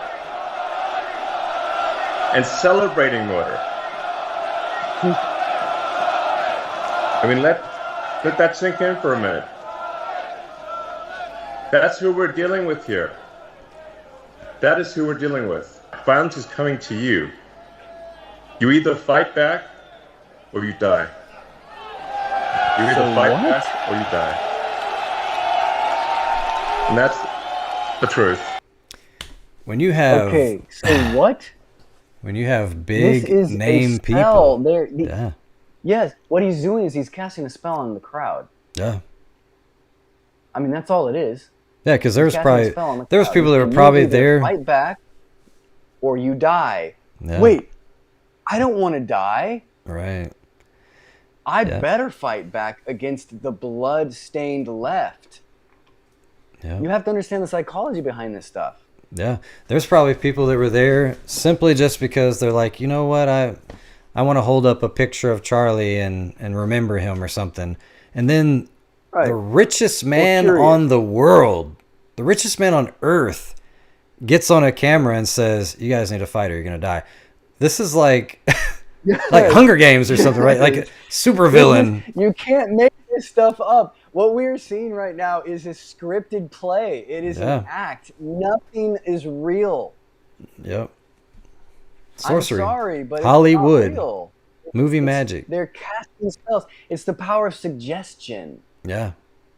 To spell, to say, to enunciate, grimoire, grammar. It's all it is speaking and suggesting things and saying things that will cause you to be afraid and listen and obey. Man. So here they are all over the world. South Korea. There's no sound on here. It was just music. For some reason, the sound didn't come through. But England. The reason why it's such a big deal is because there are people in secret societies all around the world that are pushing this. Exactly. And I'm not saying that we are not saying be insensitive. We're not saying do not care about death. That's sad stuff for sure, 100%. But this is bigger because what we are seeing is a divide. And if we fall for this split, there's going to be a civil war that's going to happen because of this situation with this assassination or whatever you want to call it. We're looking at a civil war. Yeah, you took the words right out of the next slide's mouth right here. Civil war mentions surge online after Kirk assassination. Like, that's New York Times. Like, they're saying the phrase civil war on social media and stuff is surging right now because of the death of one person. Like, I can't think of any other person that... Was there a civil war when Jesus died? I mean, come on. Jesus was definitely... He taught his disciples not to fight. Yeah. But, I mean, he changed the world. People are still having their lives changed and transformed by him, and yet there wasn't a civil war breakout. This is, like you're saying, this is a spell. This is using the media, the propaganda to incite violence, to create the divide. And like you said, it's on everything: race, gender, politics, religion,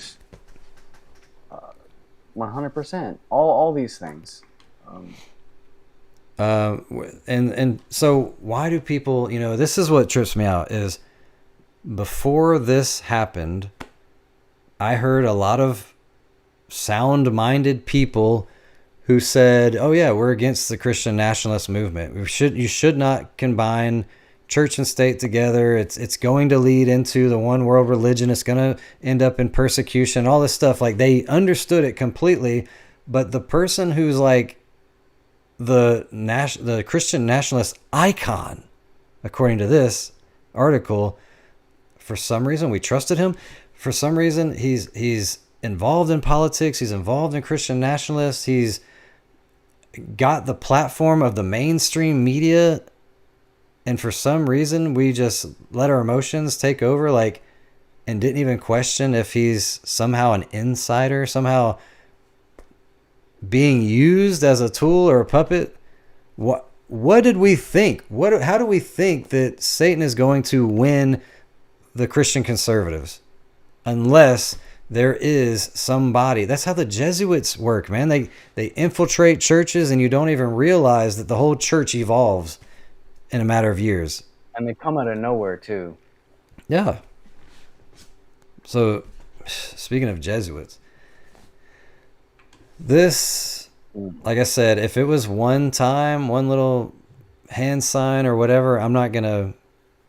Mainly, I hate when people will take a screenshot of somebody talking and gesturing, and then it's like, oh, look at him. He did that okay sign. He's a Illuminati. No, when people talk... Even I've done that. Yeah, when people talk, they gesture. But when you take a photo op, and it's like, oh, you're going to take a picture? Here, let me put my finger and my thumb together and extend my 3 fingers. Hold on, let me make this diamond shape with my hand, this compass. It's not an accident. Yeah. And pull up the hand signs, and you can show them that it's what you're saying is absolutely 100% repeatable all around the world. Yeah. And there's different ones. There's the 666, the AOK sign. There's the one that he's doing in the middle. I mean, you see all kinds of politicians do that one. You see Trump do it. You see everyone they all seem to do the same types of signs. And after a while, you start getting uncomfortable and wondering, why is it then that they all stand in front of people or places and do the same symbols? No.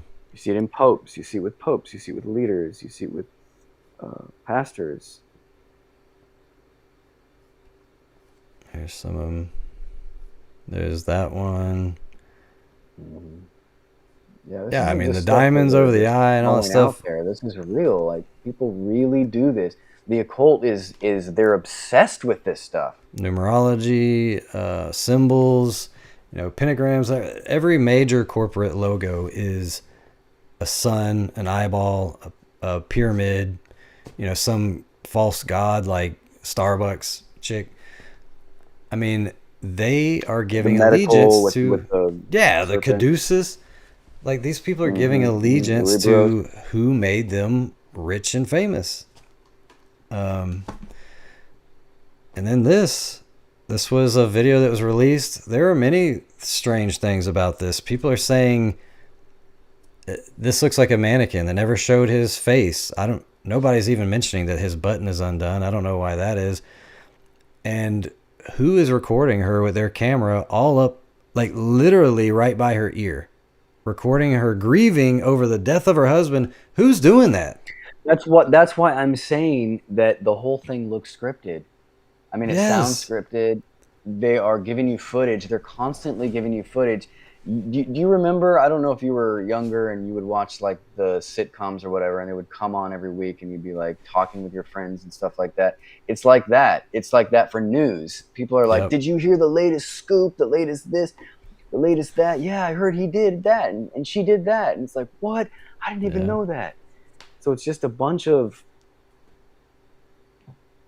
It's soap difficult. opera. It's difficult to believe. And this is the thing too. It's like, we're building a case. It's not just because the wife is a Catholic and had a rosary. Like, She was wearing the Maltese cross. She's wearing a ring that has a letter on it that's not any other letter but a G, of all things. You know, I'm just Which looking. stands for generative principle, right? Well, the That's in Grand Freemason. Architect, the Freemason, it stands for many different things. Grand Architect, some people say God and all this stuff. But it's like we've been saying, we're not on here trying to be insensitive or anything, but we're seeing some strange things, some strange patterns that have been happening with all these events. We can't turn a blind eye, or else we're just literally like burying our head in the sand and waiting to be taken over. I don't. Yeah. We're seeing a very, very dangerous move for civil war, and we want to make sure that we can make others understand that. Yeah, Michael Jordan, he chose that number 23 because it's all these numbers, 32, 23. Things are inverted, flipped around, upside down. 666 flavors. Yeah, 66, 99, all that stuff. Why she just happened to be wearing that number, showing that on her Instagram. And her maiden name was that Franz or whatever. And she went to Regis University. She was on the basketball team there.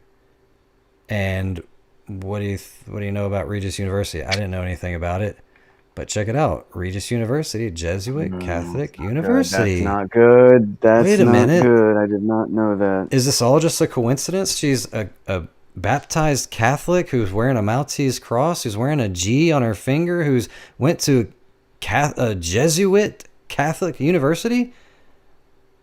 Oh my goodness. It just keeps going. I did not know that. Then she gives the speech that's 33 minutes long, and in here she's saying, you have no idea what you have just unleashed across this entire country and this world. Yeah, inciting a civil war. Exactly. You're going to put And someone somewhere is going to say, hey, that's me. She's speaking to me. Yep. You're going to put the widow of the man who just died and she's saying angry. Look at her face. It's yeah. I get it. She's if you're digging into this and you're seeing, she's mad, she's upset because she's upset with the left. I get it. If that's the way you see it, no disrespect there. But I mean, if you look at it from another angle, this is a woman who looks angry, and now you have all these sympathizers. Yep. And now these sympathizers are saying, that's the last straw. Right. I am through with messing around with these evil Democrats. Yeah. This is this is a script she's reading. It's all full of these trigger words and spells, and it's like, you have no idea what you just unleashed across the country in this world. You have no idea. The cries of this widow will echo around the world like a battle cry. She's ready. She is queuing up people. This is the power of suggestion. This is how spells work. She's giving information that people are going to grab a hold of. What if we didn't know about this whole situation and we were told, hey, there's a Jesuit with a G ring, a Maltese cross, and he's behind a podium on TV with an angry face telling everyone that this is a battle cry and you have no idea what you just unleashed. Like, that sounds like a villain in a movie. Yeah, it does. But now replace it with a beautiful widow of a man that everybody admired. And now, oh no, I can't see it that way because my emotions are so wrapped up that I'm blind. And I'm under the spell. I'm under the strong delusion. And brother, I'm on the same page because for me as well, I followed Kirk. Yeah. I followed a lot of his stuff. And just for the record, I wanted to hear, how did he respond to the abortion argument? How did he respond to the LGBTs, to the DEI, and all this kind of stuff? You want to know that kind of stuff. And you're curious, maybe I can copy that, or maybe I can learn something from that. So after a while, you get emotionally connected to these characters. Yeah. And if you're not careful, that emotional connection will tear you. When they die, it'll tear you up. It'll take you to a place that you didn't intend for it to go. Well, what is deception? And that's what's happening all over the world. Deception is a lot of truth, a little bit of error. It's that eyedropper of poison in that nice ice cold glass of lemonade. You're not going to drink the bottle of bleach, but you'll drink the cyanide laced lemonade because it looks so good. And so, yeah, there's going to be a lot of truth out there. Ravi Zacharias spoke a lot of truth, but he was a hypocrite doing sexual things with women. I used to love Alex Jones when I first woke up in 2012 because he was speaking the truth and he was reading declassified documents and telling people, wake up, this stuff's like, it's exposed, it's declassified, you can read it yourself. And yet now I know that he's a double agent. I don't trust him either. And so that's a person that I would say I was emotionally attached to maybe for a time. He was like my dude. I couldn't wait to watch the next Alex Jones video. Right. Yes. Because he was speaking the truth. And he's still speaking truthful things, but I don't trust him. Right. We need to be very careful who we trust. We really, really do. Who we need to trust, what we need to trust is the Bible, and that's just pretty much it. Yeah. And if someone does not speak according to the word, that's right, then it's because there's no truth in them. No light in them. So to continue on with what she's saying here, because dude, she's setting it up, and it's so encrypted with things. So first she said, you have no idea what you unleash across this world. This is the cries of a widow echo around the world like a battle cry. You have no idea the fire that you have ignited within this wife. So okay. Stop there for 1 second. Yeah. It has been said about Charlie that he is the spark and that she is the fire. Oh, I never heard that. And yes, he is the spark and she is the fire. So now what we have going on is basically she's taking that torch and she's moving forward to the next stage of whatever it is that they're doing. Whoa, I want to find that because it helps me. Let's see. Charlie and Erica spark and fire, you said? Mm-hmm. Charlie was the spark. Here it is. Pull it up. Charlie was the spark. Erica is the fire. Oh my goodness, dude! This is like you just added another layer that I didn't even know existed. and people are actually putting it in here. Let's see, what are they saying here? You have no idea the fire that you have ignited within this wife. Okay, this is so deep now. This is so deep now. Check this out because deep. This is actually what we're talking about right now with all of this fire and the spark. And what is going on with her? This is big. Yes. Big. You do not understand how powerful her voice is right now in the world. She might be, you might argue and say that she is the #1 most important voice at this moment in time. Oh, yeah. I agree. Yeah. What did I say? I said, do you know where his studio is based out of or where Turning Point started? Phoenix. What is a phoenix? It's the fire. It's a firebird. The firebird that's rising out of the ashes. All the occult is all about this Ouroboros, the phoenix rising out of the ashes. That's why it's on the dollar bill. Dude, they did it with 9/11.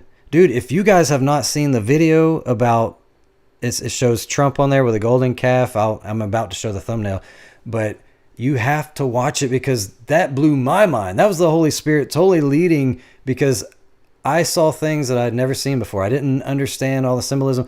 Those towers were built to be destroyed. It was a ritual. 9 and 11, all those numbers have a significance. 11 means to build 2 pillars, destroy them, and put back 1 pillar. That's exactly what they did with those towers. They built 2 towers, and it says you can do it. Amazing. Yeah, it says you can do it physically or metaphorically. That is so clear. But they did it physically. They built 2 towers. And then they destroyed it, and now they brought back 1 world tower. And that's all about Phoenix rising from the ashes. They have been sharing this symbolism for ages. For decades and decades before this actually took place. Oh, this was a planned thing. Oh, and these if you look patient people. Exactly. Because Satan's been around for thousands of years. Symbol. So now she's talking about igniting a fire. She's talking about igniting the world on fire, right?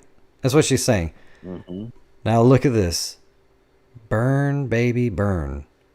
Dude, this picture was actually taken. Okay, when was this? This is 2018. And then, okay, so burn, baby, burn. He's the spark. She's the fire. They live in Phoenix. She's talking about, you don't know what you've just ignited. Burn the world.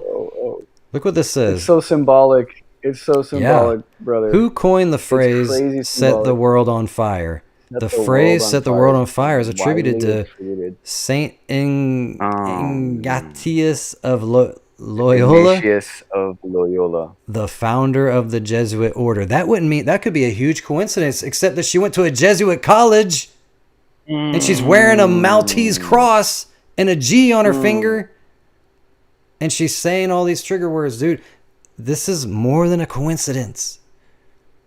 Whenever you get this many coincidences, you need to ask why. Yeah. And so the Phoenix, because everything's in Phoenix right now. In the occult and spiritual sense, the Phoenix symbolizes resurrection, immortality, and profound spiritual transformation. This is all about bringing about new world order. Order out of chaos. It says resurrection and rebirth. Rise from the ashes. Immortality, transformation, and renewal. All of this is, look, born again from the ashes. It's all the same stuff. She's right now, she's calling to burn the world down so that we can build back order out of chaos. Okay, now hold that thought. Trump says, I'm going to say it again, without a major event where people pull together, that's hard to bring the country back to its unity. Wow, dude. This is the video I'm talking about. If you guys have not seen this, please watch it, because it'll make all this make so much more sense. Like right now, you probably just think, oh man, this guy's just reaching or whatever. When you already see what has been exposed in this video, it just, everything falls into place. And then she goes into the spiritualism. Charlie he'll be there. He'll be there in spirit. I know my husband is still here. He's watching over us. Spirit. This is necromancy. This is spiritualism. The dead know nothing. The dead rest in the grave until the resurrection of Christ's return, when he blows that trumpet sound, and the dust, the people, the dead that are in the dust of the earth will rise out of their graves. And so I was looking at her website, and she's talking about midweek rise up, rising from the ashes, spark notes on. See, I didn't know anything about this spark thing that's going on with her, but all these terms about fire and spark and rising from the ashes. And I haven't heard anybody talk about this. Burn? It looks like a brand. It looks like a yeah, what do you almost like a tuning fork. You're right. Like I was like, what is this little extended thing on the end of this omega symbol? I thought it was an omega symbol, but yeah, maybe I don't want to jump into that if I'm wrong about that, because I was looking at like secret societies and esoteric traditions. The omega symbol carries multiple meanings. Basically, it means the end and renewal. It's the phoenix out of the ashes, because omega is end, the last. And then she says, but most important of all, if you aren't a member of a church, I beg you to join one. I beg you to join one. Look at this. This is a revival, guys. I beg you to join a church. And there's so many people. I don't know about you, but I have been contacted. My wife has been contacted this week by people where we were like, what?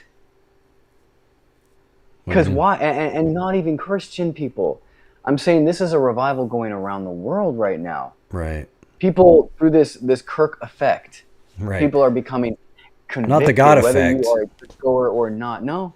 Whether you are a churchgoer or not, whether you're a Christian or not, people are feeling like, this one lady said, I was not a Christian. I never wanted any of that. But after the death of Kirk, I felt drawn to my husband's Bible. This is the kind of stuff you're seeing. Wow. Yeah, so I'm sure the Lord can work with some of this as well. Don't get me wrong, but Yeah. in general, we got to be careful. Because God can use anything to bring us to the truth, but we have to go to the source of truth. You have to go to God's word. That's how he speaks to us. You can't look to Charlie Kirk. You can't look to Trump. You can't look to Kenneth Copeland, all these people. Like, man, somebody's name in here is called Southern Baptist Mason. So there was a couple of strange things that I found when I was looking up their names. I'm used to looking up the names of people from movies and stuff to see what the characters represent and all that. And here I looked up, define the name Charlie, and it means free man. So Satan is all about pushing his false liberty, right? You see it in Transformers. They're saying all sentient beings deserve liberty. We have to kill that cube that created us, basically. You have to kill the creator to get liberty. There's a movie called Free Guy with Ryan Reynolds. He was in a game system. He didn't realize it until he reached the end of the invisible wall, and it was all about breaking free, and to be lawless because he was bound by rules. The Matrix, Truman Show. You're bound in a system of rules, a perfect paradise, but you want to be free from that. Charlie means free. I also think it's interesting that the word char means to burn. Oh, wow. Char lie. Okay.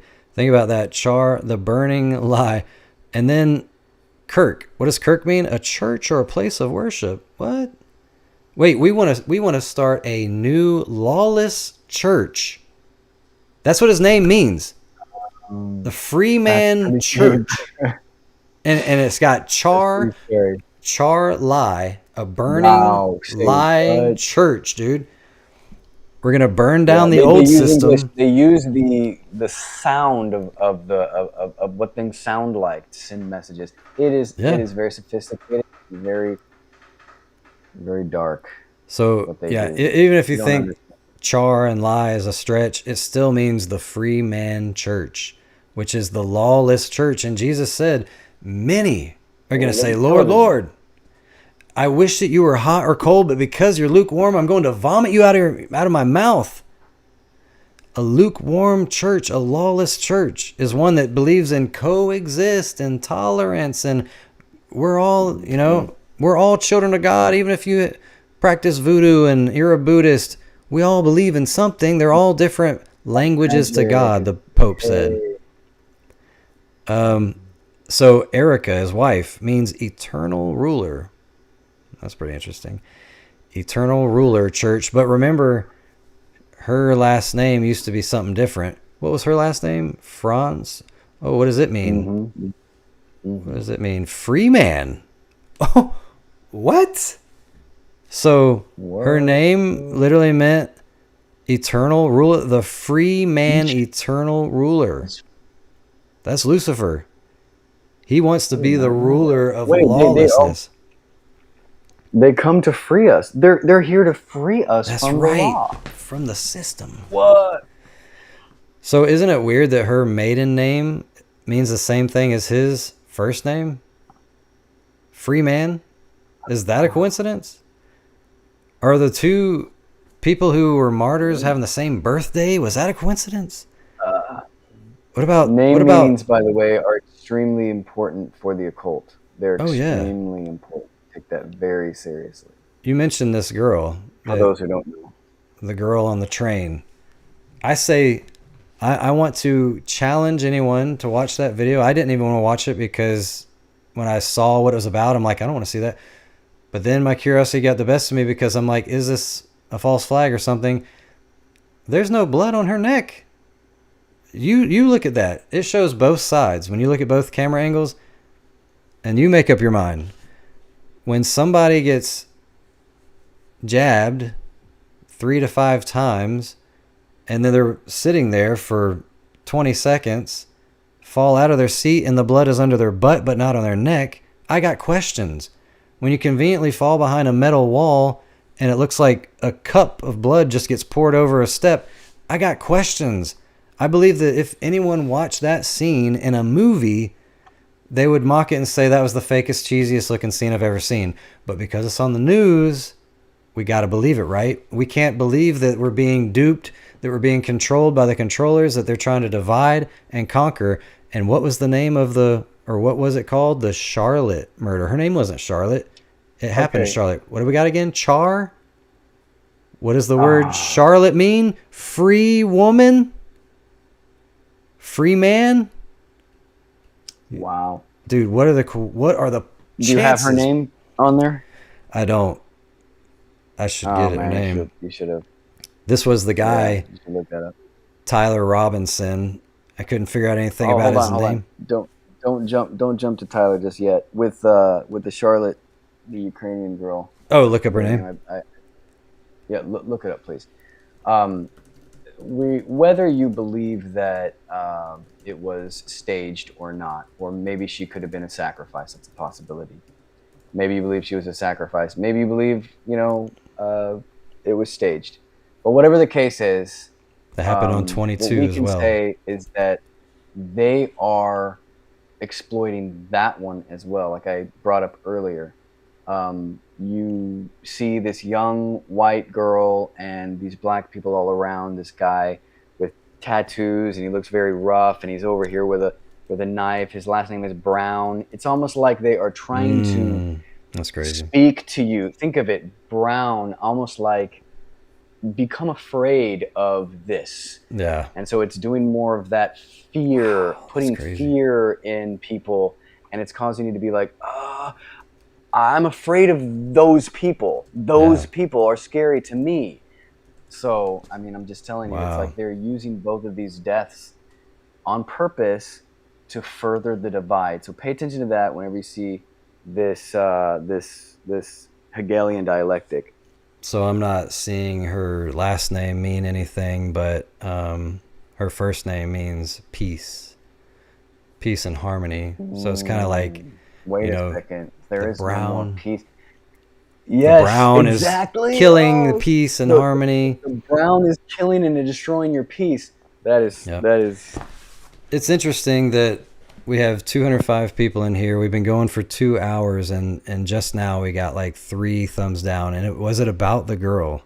Because that makes me almost want to show you the video clip, because it's just like, just look at it, man. I'm not gonna do it for you. You watch the video clip and show me where is the blood on her neck. Literally, the place that got attacked has no blood.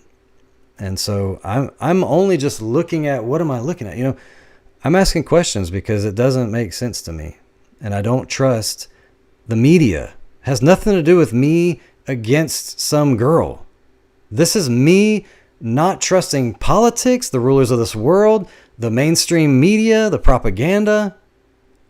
That's what this is about.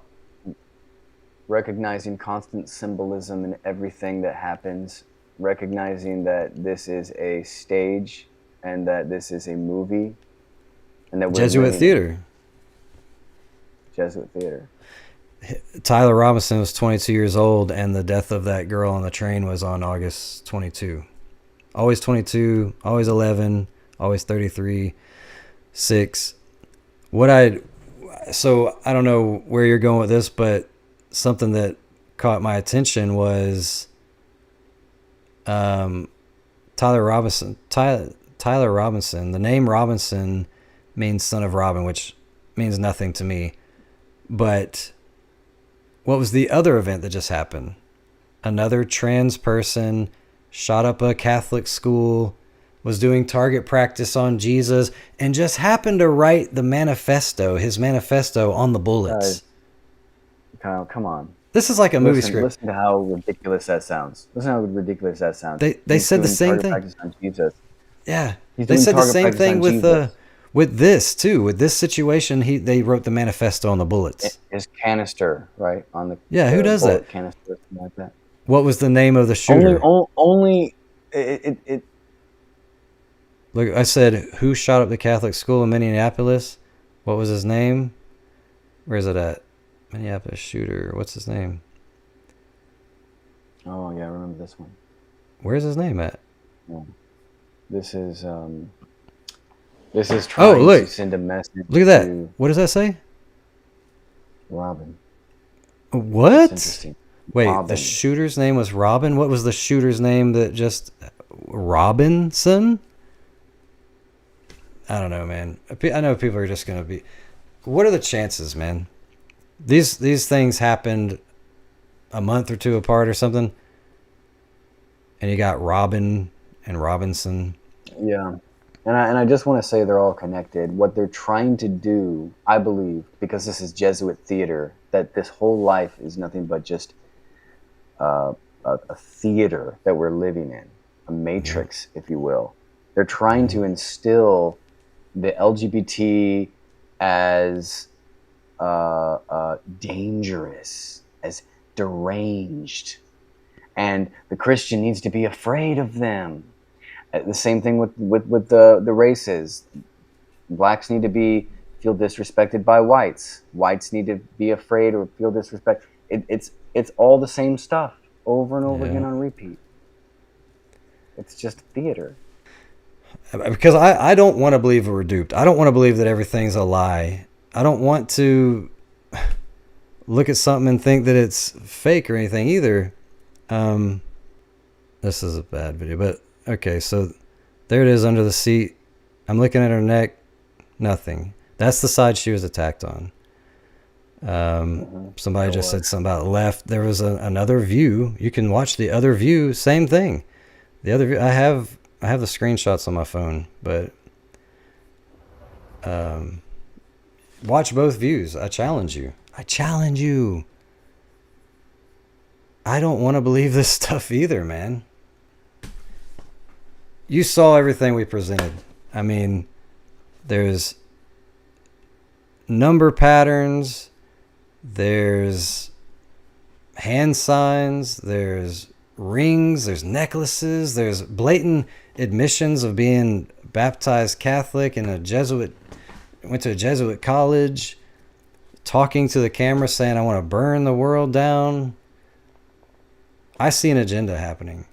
And, there's people saying like, why people see that he was a Sabbath keeper, that he defended Christianity, and they can't see how it plays into the agenda. But Satan has to get both sides. The dragon is going to deceive the whole world, not the liberal left.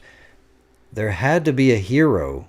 There had to be somebody for the right to lift up and idolize that was charismatic and said things that they agree with, and then be taken out so that we would be enraged and say, Civil War time, because it's divide and conquer. And when there's chaos, that's what it's really about. Yeah, when there's chaos, that's when we're willing to give up all our freedoms. We give up all our freedoms for peace and safety. And that's where I see all this headed.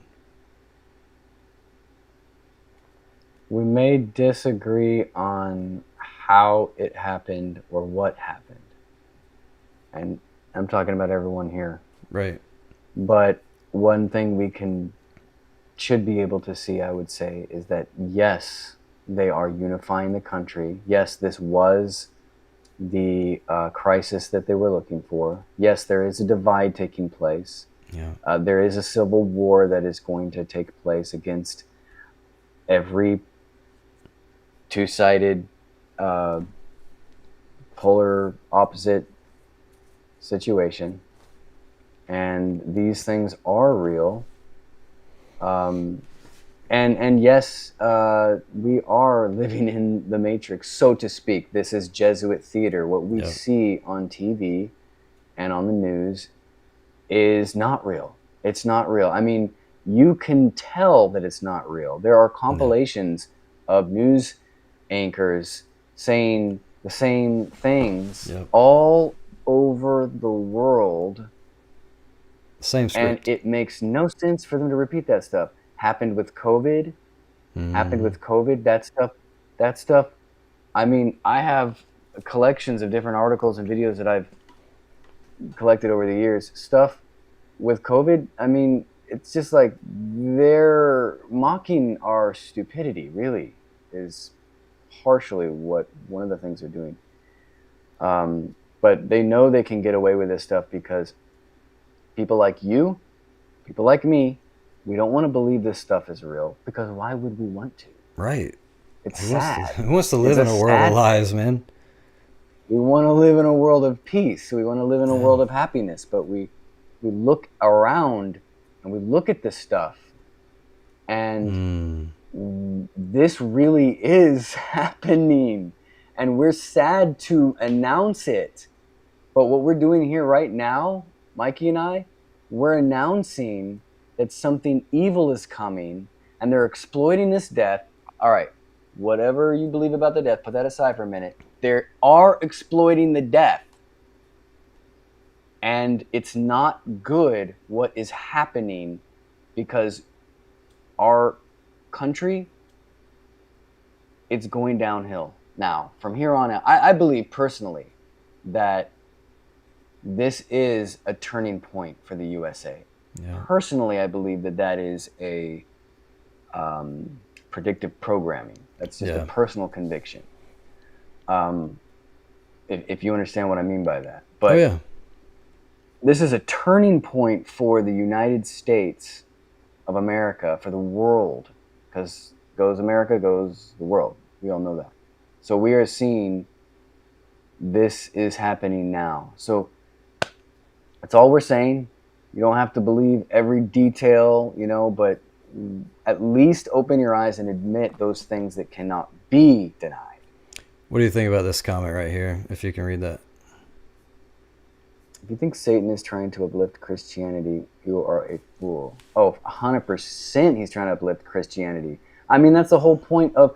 Then you would have to deny the Bible verse that talks about that Satan is going to be transformed into an angel of light. That Paul said he's going to come from among us. Yeah.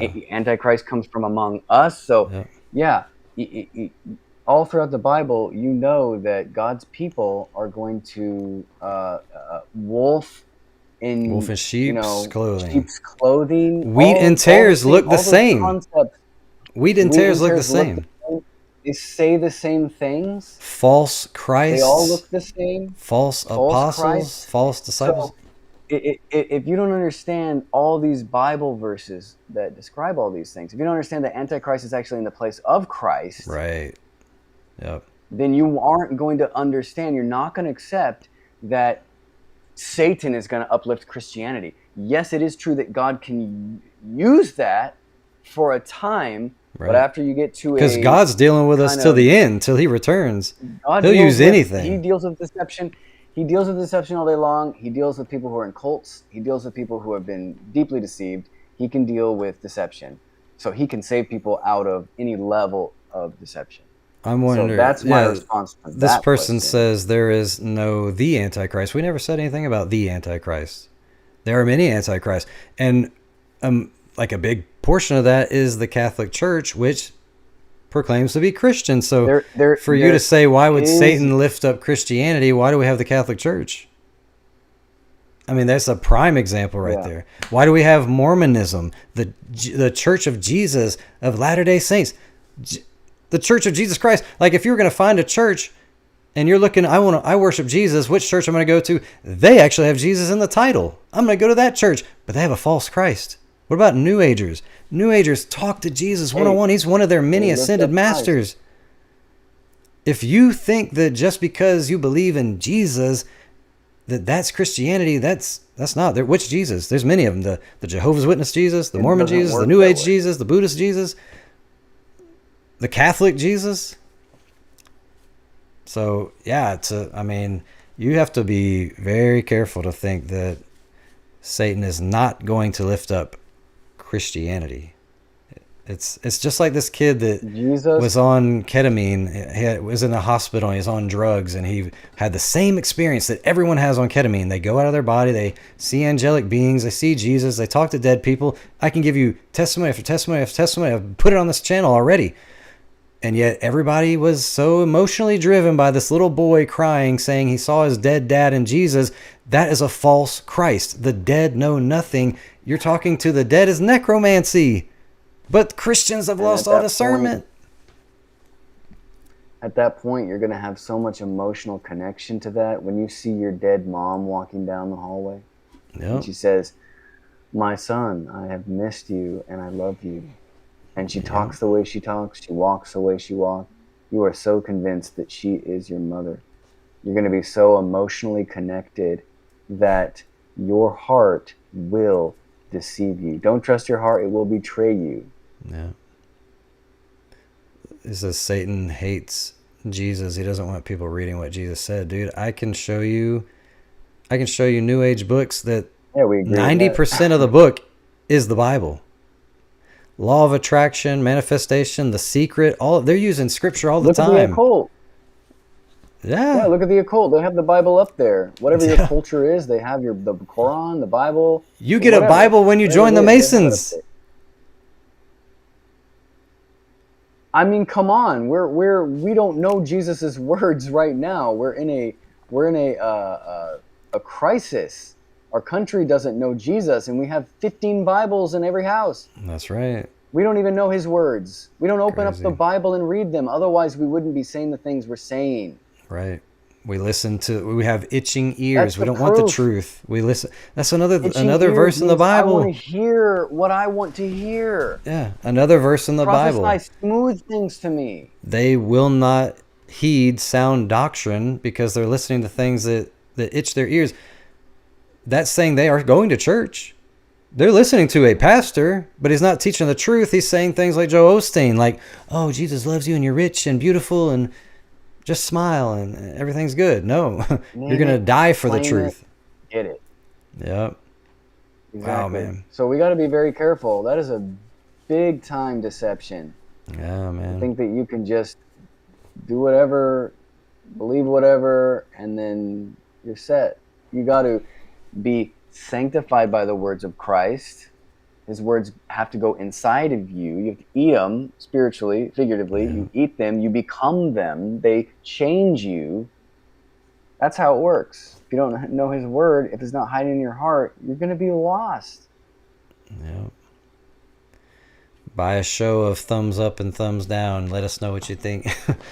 Like I said, this was just a look at patterns, look at evidence, because we don't want to be ignorant. You know, the Bible says, "Do not be ignorant of his devices." If we just go through life thinking that the TV said it must be real, we are in big trouble. And God had to wake me up in December 2011. I never saw the world like this, man. I lived in a weed, alcohol, fornication every day, all day, every day. That was my life. And I just thought, the world is fun and there's nothing going on in it. No deception behind the scenes. And God woke me up in an instant, December 2011, and I can't unsee what he's shown me. And it's now 2025. And I just refuse to walk through this life blind anymore. That's what the Bible says. The God of this world, who's Satan, has blinded the minds of the unbelievers.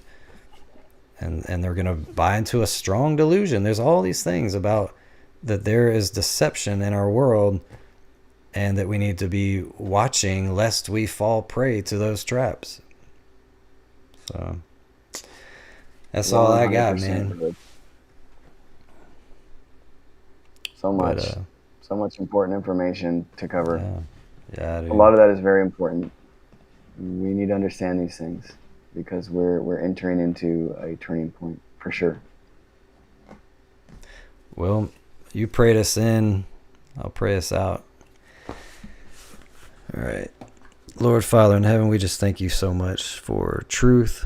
We thank you for your word. We thank you for prophecy. We thank you for giving us, those who ask for it, discernment and the gift of your Holy Spirit. And a lot of things that are happening in this world we wish weren't happening. But we know that we're living in the last days. We know that much deception is coming because that's the first warning you gave when people asked, what are the signs of your coming? You said, do not be deceived.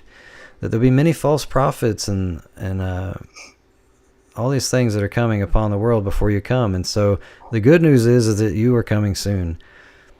And the not so good news is that there's going to be a lot of bad things happening. But Lord, I just pray that you would be with us, conform us, transform us, renew our minds, mold us into your character so that we can be shining lights in this dark world, so that we can help reach people in these times of great deception. And Lord, help us to be ready for your soon return, and help us to not fall for the deceptive things that are coming. And Lord, you never send truth to offend or to trigger, but the truth will set us free. And Lord, like we said, no matter what you believe about this situation, we see where things are going, where the direction of the rulers of this world are taking things, and they're using crises to make those things happen. So Lord, I thank you for everybody that's here, who chose to be here when they could have been anywhere else. I just pray that you would bless each and every one of us and help us to just prepare people for your soon return. In Jesus' name, amen. Amen. Well, thank you so much for coming on, man. I know there was some technical difficulties at the beginning, but man, it worked out. Even with a late live, we had up to over 200 people in here, so that's awesome. Good. Is that a pretty good showing?